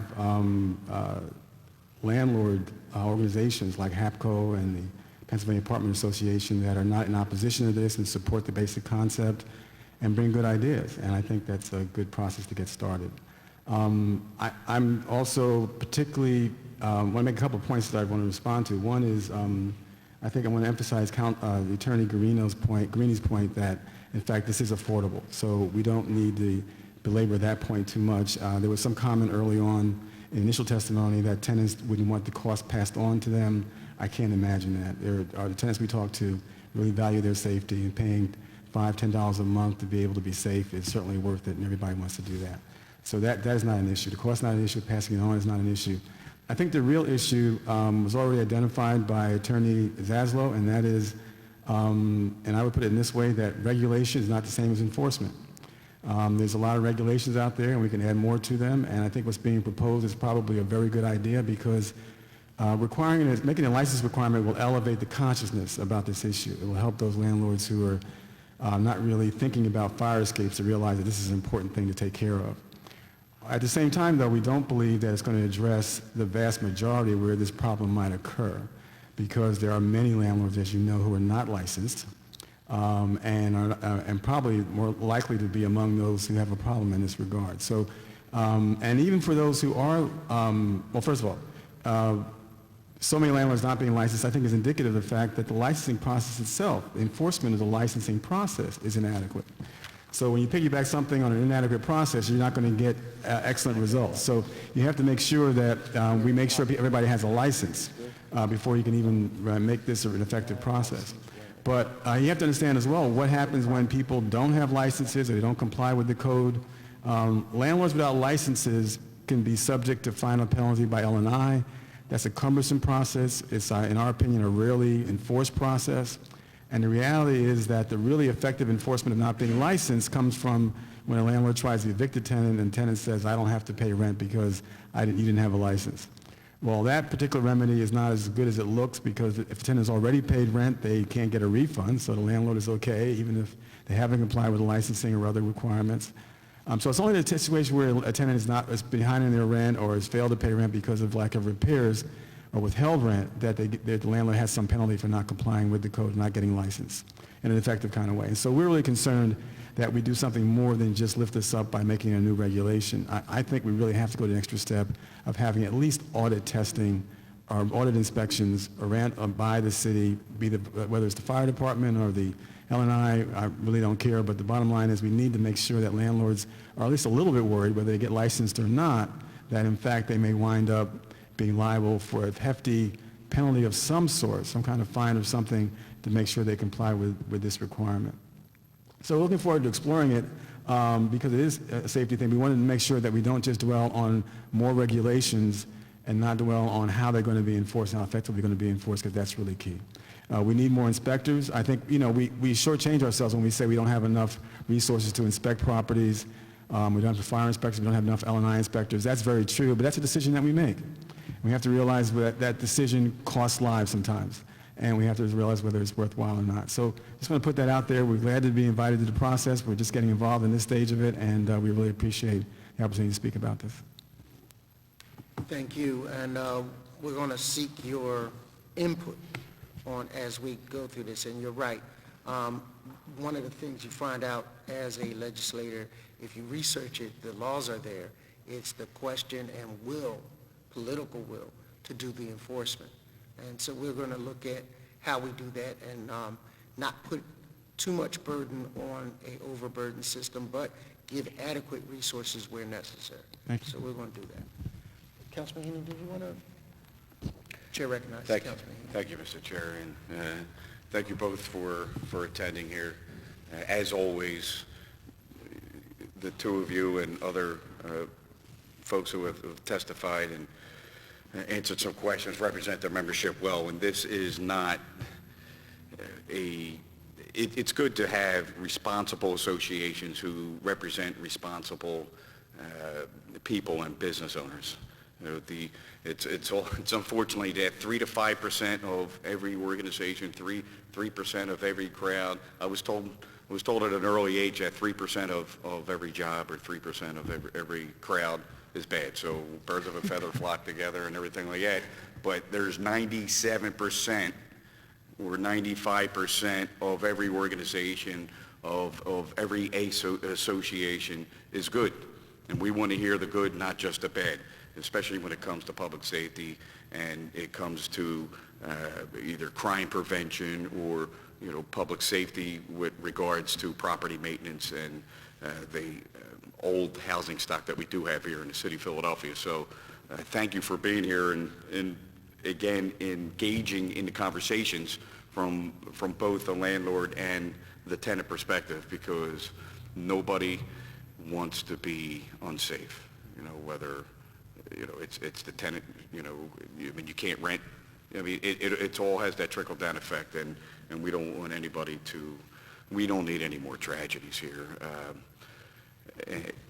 I think, we are going to have a deeper conversation about how and who inspects and what the qualifications are, because you can get into, and this isn't the time, or the place for it right here, but who's a qualified person, who is not a qualified person. It should be L&I, should be a third person.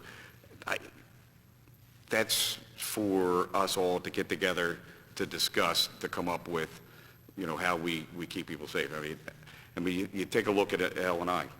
They do a great job for the limited resources they had. Remember, L&I had resources up here at one point, and now here they are here, and they're trying to do that same amount of work with less money. Less money is less people.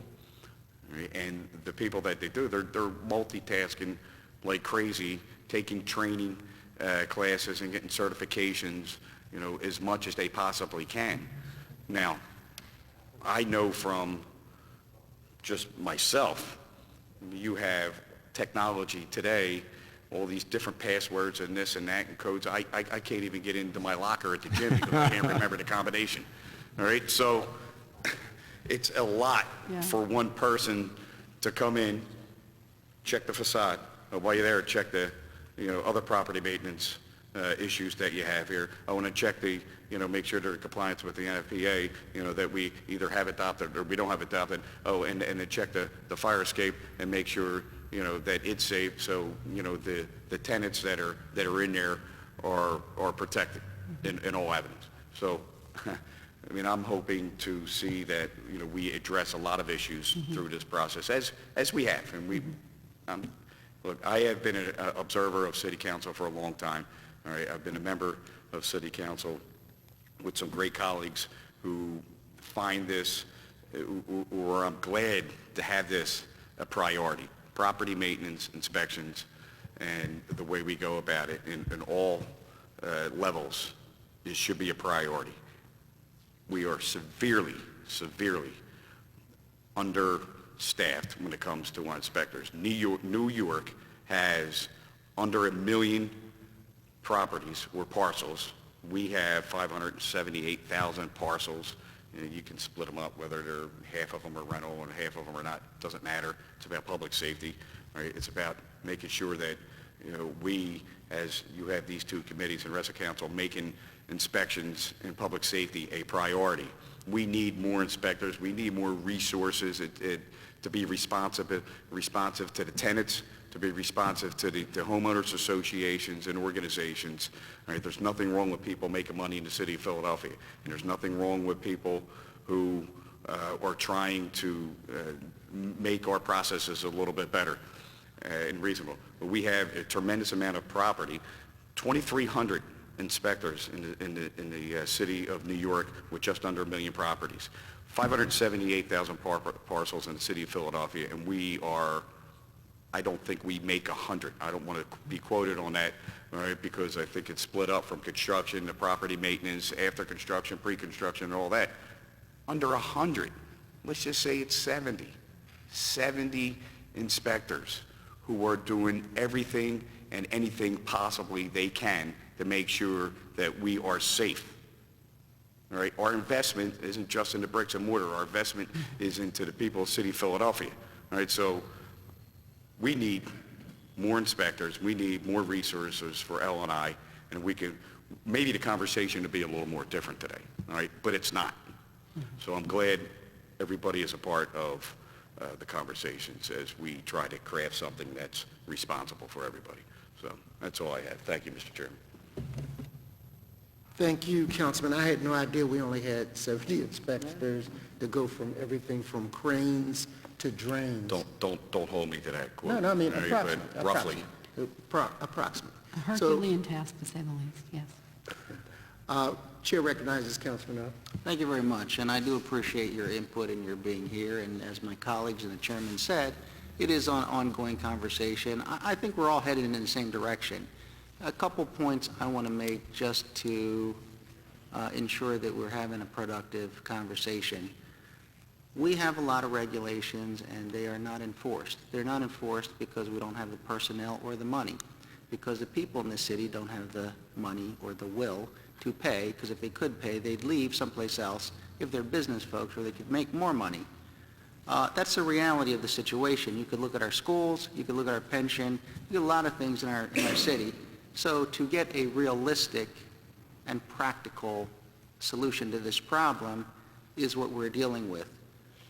We have issues of brownouts and fire station closings and other things just with our own firefighters. They're not real happy right now. The cost of this does not seem to be a prohibitive problem here, but I don't think that you will find that you're not going to pick up the tab on this.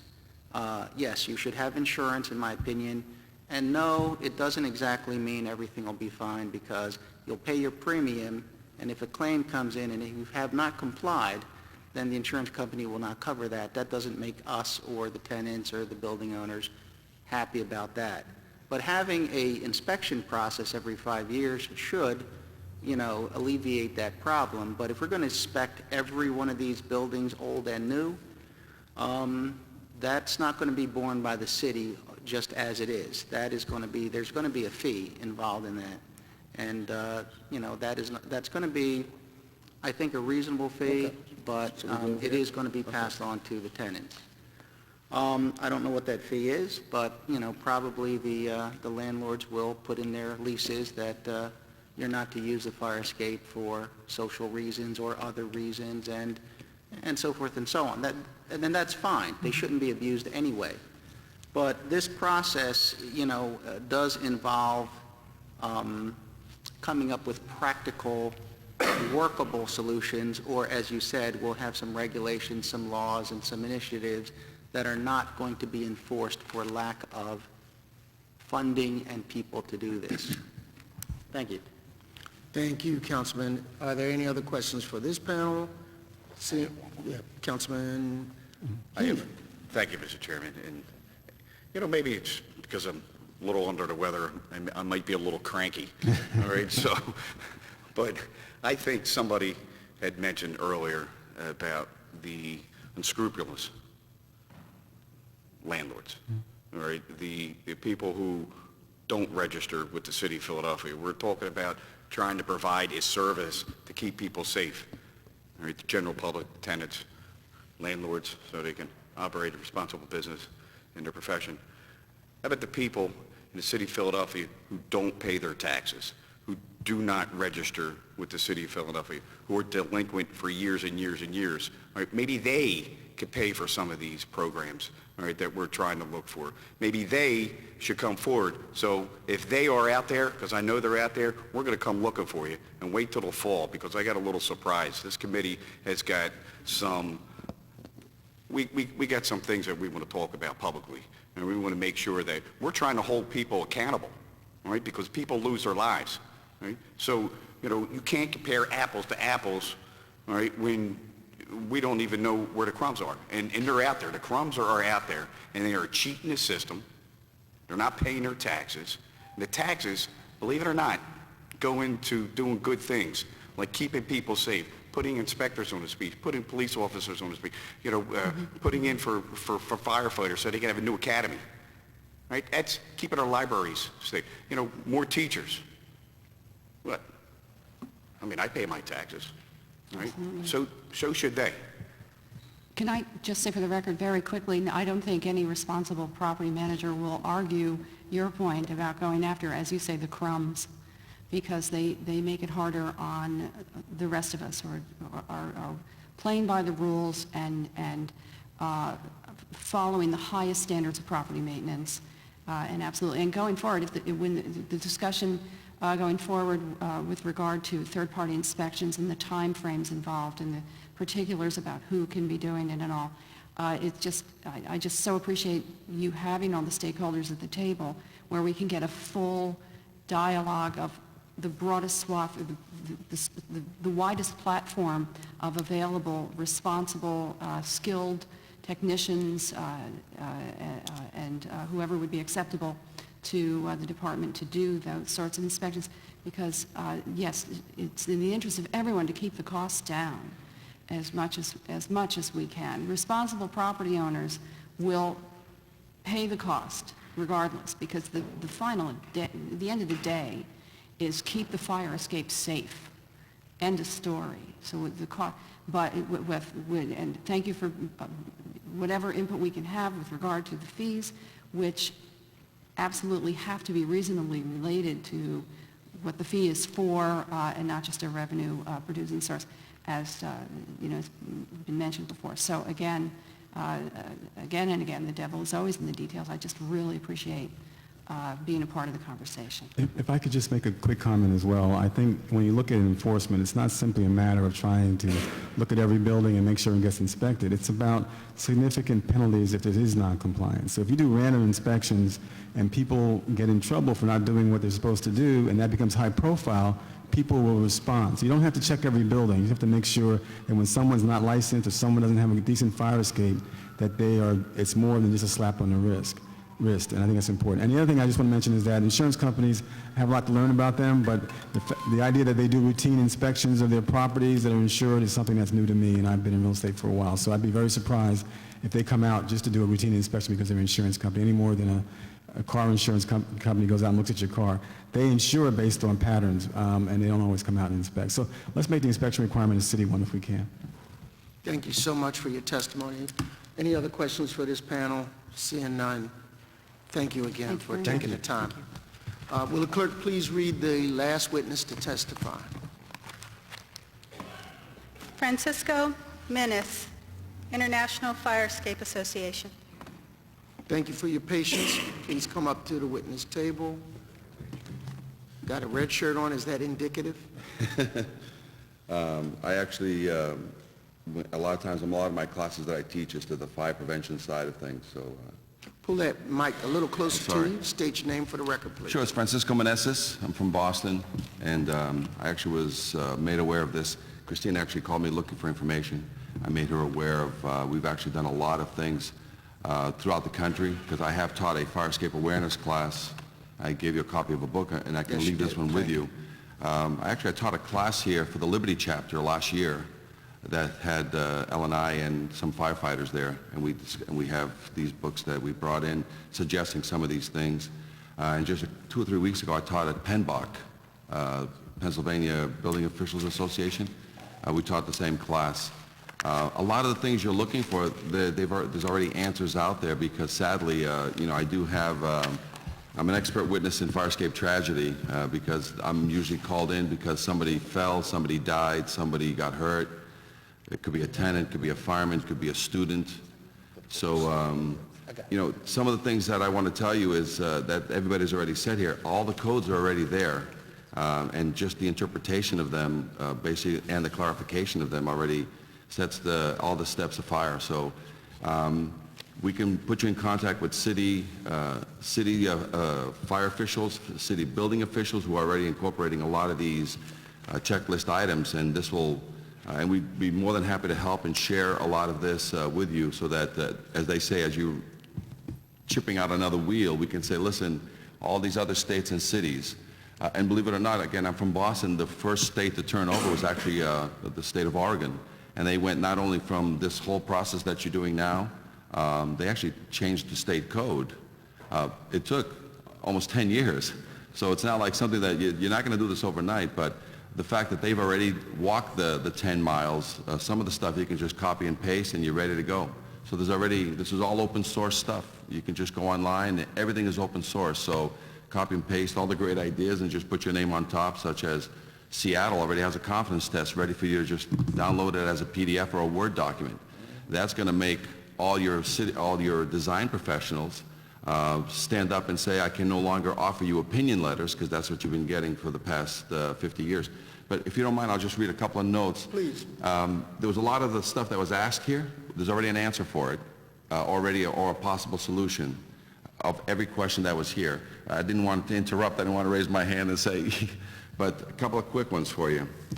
The International Fire Code of 2012 already gave the fire department the 5-year rule. Whether you've adopted it or not, it's there, meaning it's coming. So International Fire Code says every 5 years you must inspect nationwide. So, and it states in there, by a design professional or others acceptable to the building official, which means if there's a mechanism out there to train fire prevention people to become these inspectors, it's already stated. It has been stated for 100 years on the code. So it's design professional or others acceptable to the building official.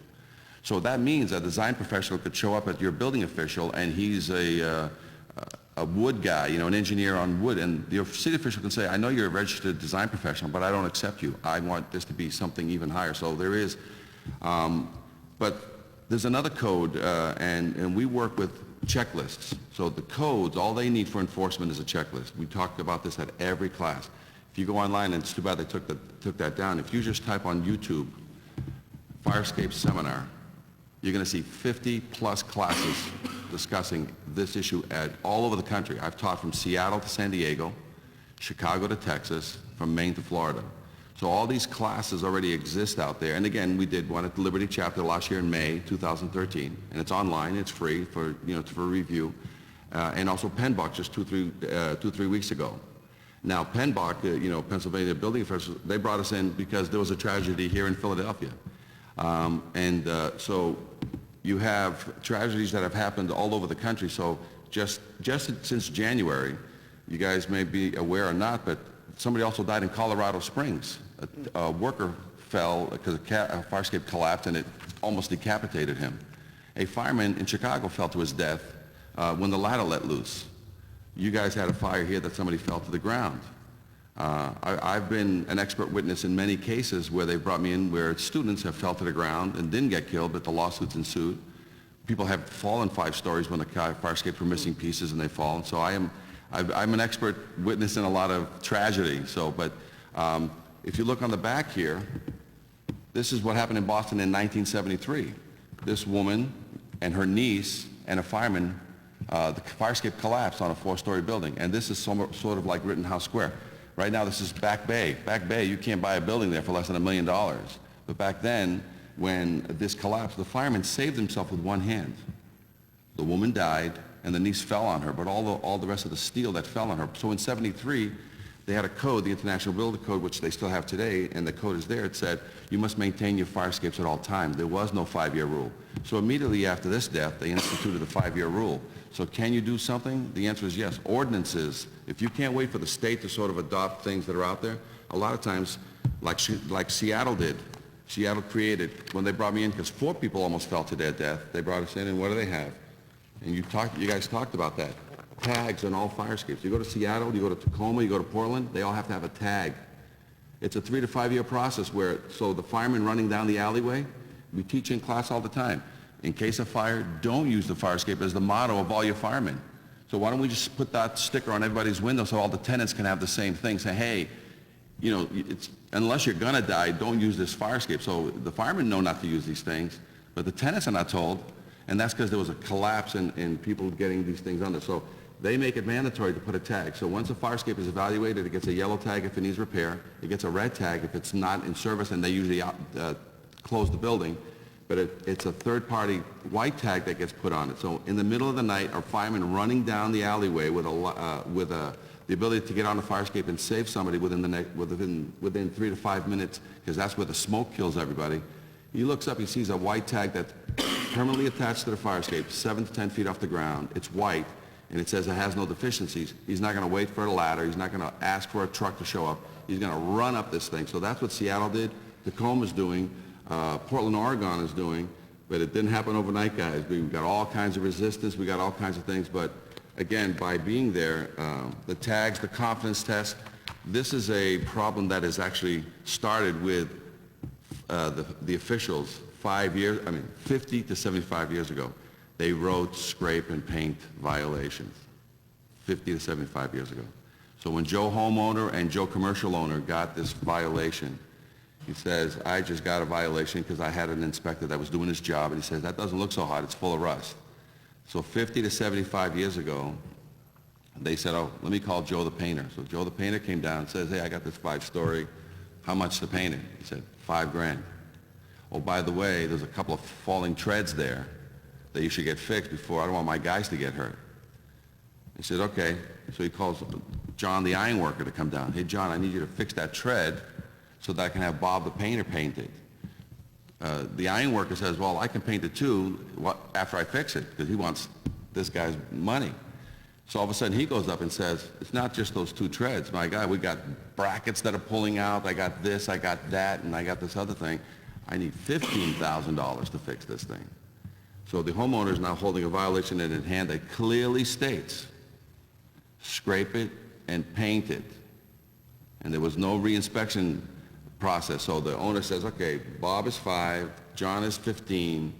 The violation is very clear. So he tells Bob the painter, fix that one tread with a coat hanger with duct tape, paper clips, I don't care what you do, and paint this thing. The inspector would drive by a week later, look up, it's nice and black, and we says, remove the violation. That happened 50 years ago. It's been happening for 50 to 75 years. So today, that's the main problem, is that there's no inspection. And whenever anybody did do an evaluation, you got opinion letters, very similar to the one that's issued by Boston. And clearly, this one-page opinion letter has a nice golden parachute for all the design professionals. It says, to the best of my knowledge, information, and belief, this egress component is in conformity with the provisions of the state code, which means I can roll down my window, look up. If none of it in the air is on the ground, I'll write this, and this is my golden parachute that says you can't sue because I never load tested. All your codes say the same thing. Starting with the NFPA, the authority having jurisdiction, which could be your fire or building official, states, the authority having jurisdiction shall accept by load test or other evidence of strength.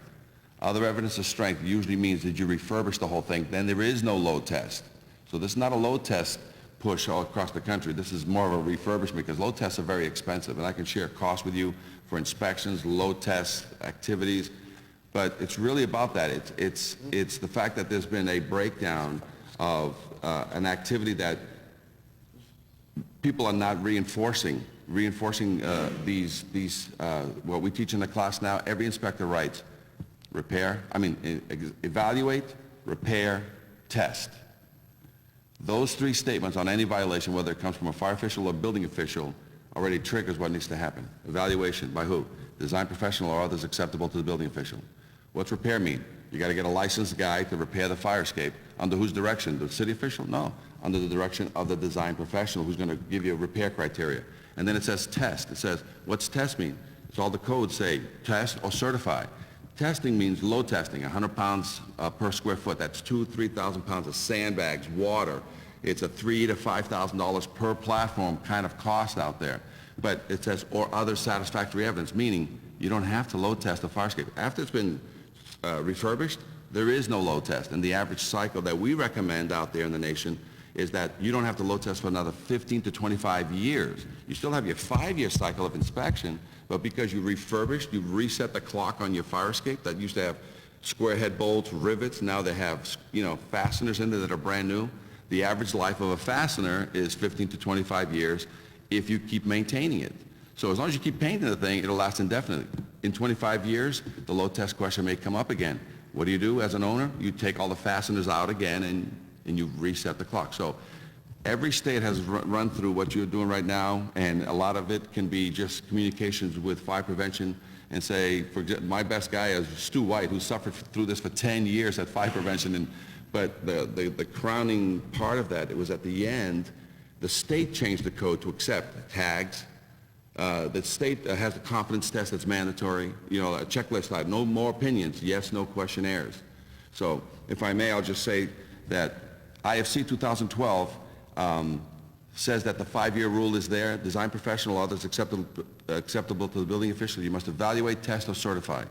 By the way, the IBC 2012, there is no provision for maintenance of fire escape. They say, see the fire official.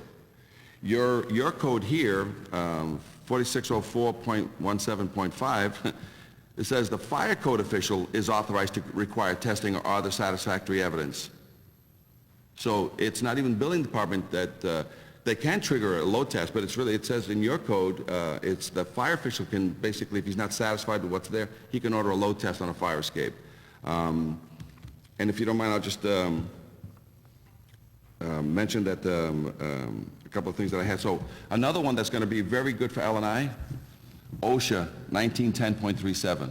Now, I found this code by accident on the eve of my Class to Liberty chapter here in Philadelphia, back in May of 2013. I was just doing random search of more information.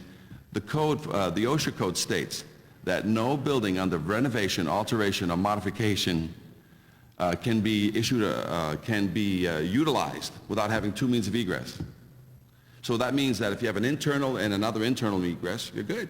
Start repairing that building, But if you don't, if you have a fire escape on the back end that's never been certified, legally, you can't have any employees in that building because it says right in the code, during alterations, renovations, and repairs, you must maintain all egresses and fire protection systems. So if all of a sudden you knowingly, or you've never certified, the fire escape, you basically are not supposed to be issued a permit. So what we teach in class is to make it a checklist item.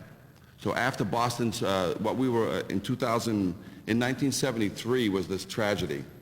The next time we dealt with something in Boston was in 2003 when there was the Station 9 fire up in Boston. Not in Boston, in Rhode Island, killed 100 people. They did a news story about fire escapes. So if you go online and you just type in "No Way Out," there's a huge story that came out similar to this. Again, we had our collapse, our death.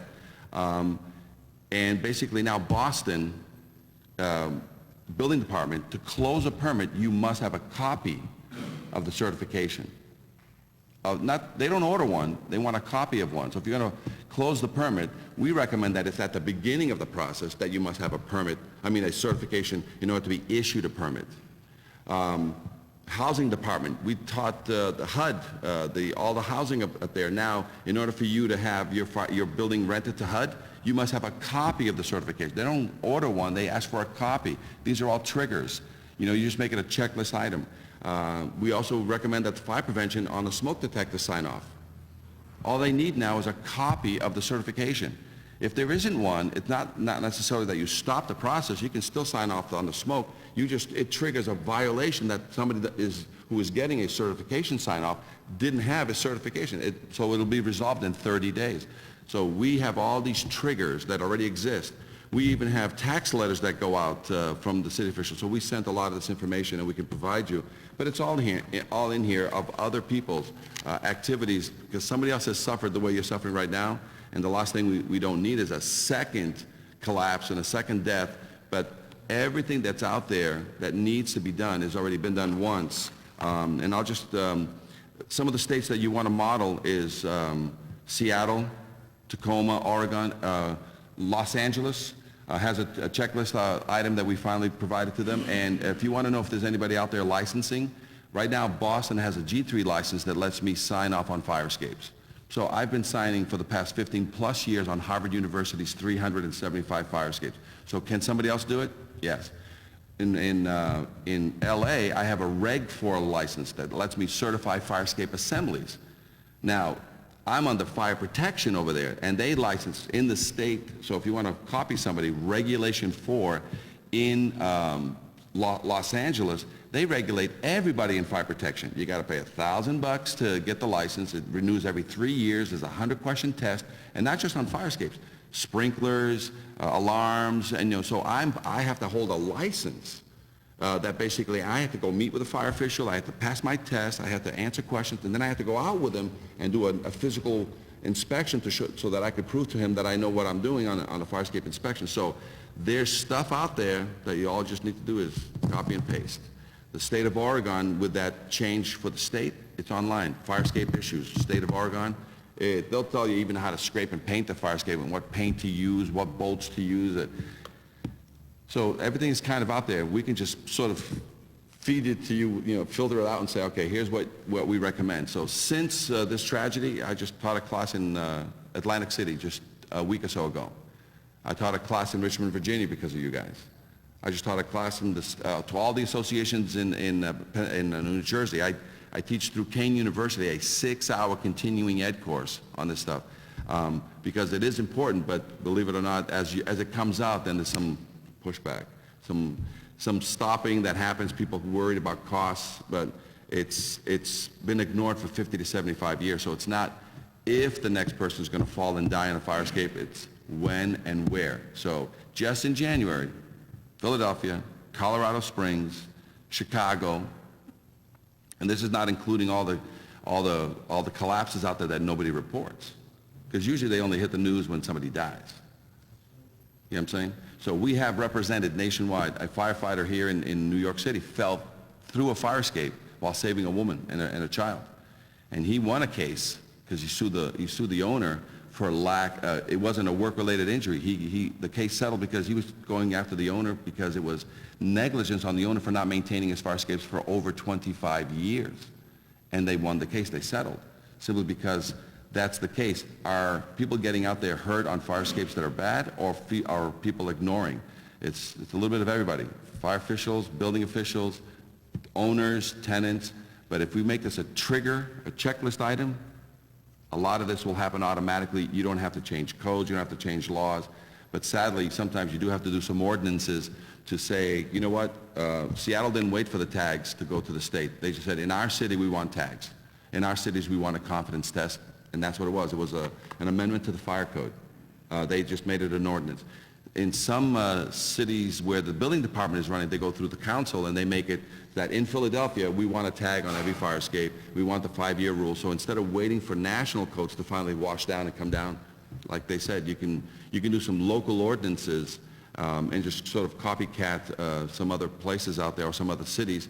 And instead of just talking to me, you can actually speak with another fire prevention guy or another building commissioner somewhere and say, tell me all the blowback you got on this and how easy it was or was not to implement, because you're looking at a 3 to 5 year process to get it all under control. But it starts with the first step, and that step is just lean forward. That way, in case you fall, at least you'll gain some ground even while you're falling. So don't lean back. You got to lean forward. There's some heavy wind. That's pretty much all I want to say. Well, thank you for that. That was a lot. Sorry. So no, we thank you. We're looking at other municipalities. You mentioned Oregon, you mentioned LA Regulation 4, Tacoma, and Seattle. So we'll look at that. You also talked about the provision for training. We may seek to call on you to work with our Department of Licenses and Inspection to maybe enhance the skill sets of folk who go out to look for those kinds of things. And definitely to figure out what a competent person or should be in that. So we appreciate the comments. Are there any? Councilman Heenan. I'll just be real quick. Thank you for coming in. Quite informative. If there are any trial lawyers in the House or watching, I think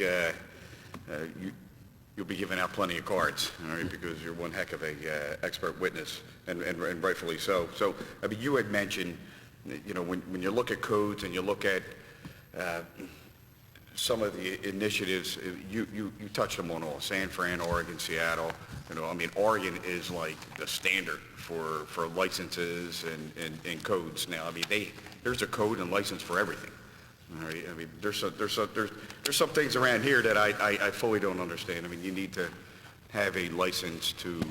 It's more on a state uniformity type of thing, but you know, I mean, you need to, you know, have a license to sell hot dogs, or you need to have a license to cut hair, you know, but, you know, not necessarily, you know, from a state perspective, do you need to have a license to put in like safety systems, you know, and things like that. So we're a little behind the eight ball on that. And I mean, you mentioned you're from Boston, right? So, I mean, so Boston, New York, I mean, you got Baltimore. So these are all progressive,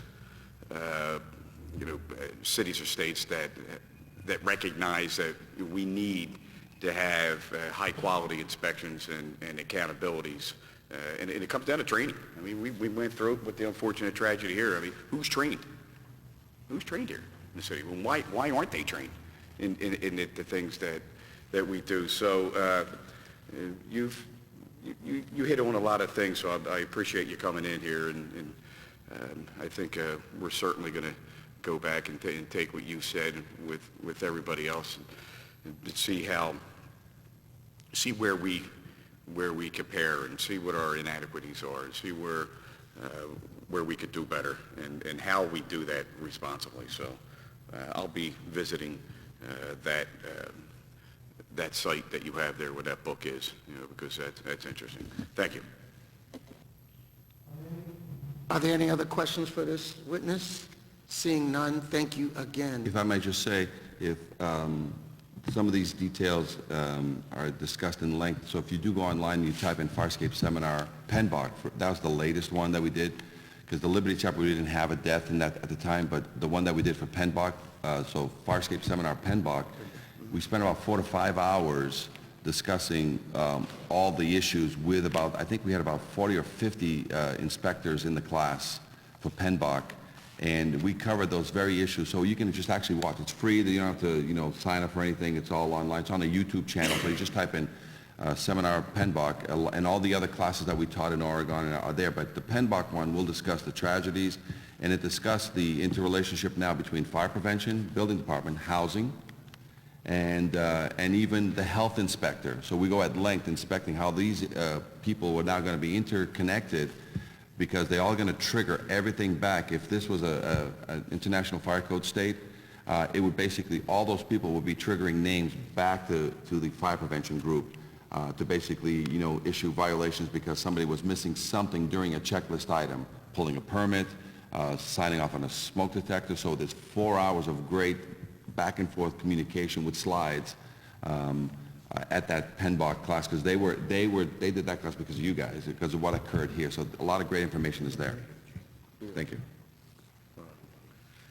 All right. Thank you again for your comments. Are there any other witnesses to testify on this resolution? Seeing none, we will hold to the call of the chair of the Joint Committee on Public Safety and License and Inspection, dealing with resolution number 140034, And I want to thank everybody, all of the stakeholders that came out and gave valuable testimony today. We learned a lot. We learned about the need and the proper role for insurances to cover these things. We learned about the need for inspections. Question still becomes who, and we're going to look into that and work with the stakeholders to decide that. We also learned that Councilman Heenan's quest to get the state to adopt the modernized codes is still, and once again, an important mission that we have sent him on. And hopefully at some point in time they will get that message. So we appreciate this and would like to call on each and every one of you to give input on the final end product, and working with Councilman O, Councilman Heenan, and also Councilman Johnson to come up with common sense, make sense provisions that keep us safer in the city of Philadelphia. Thank you all.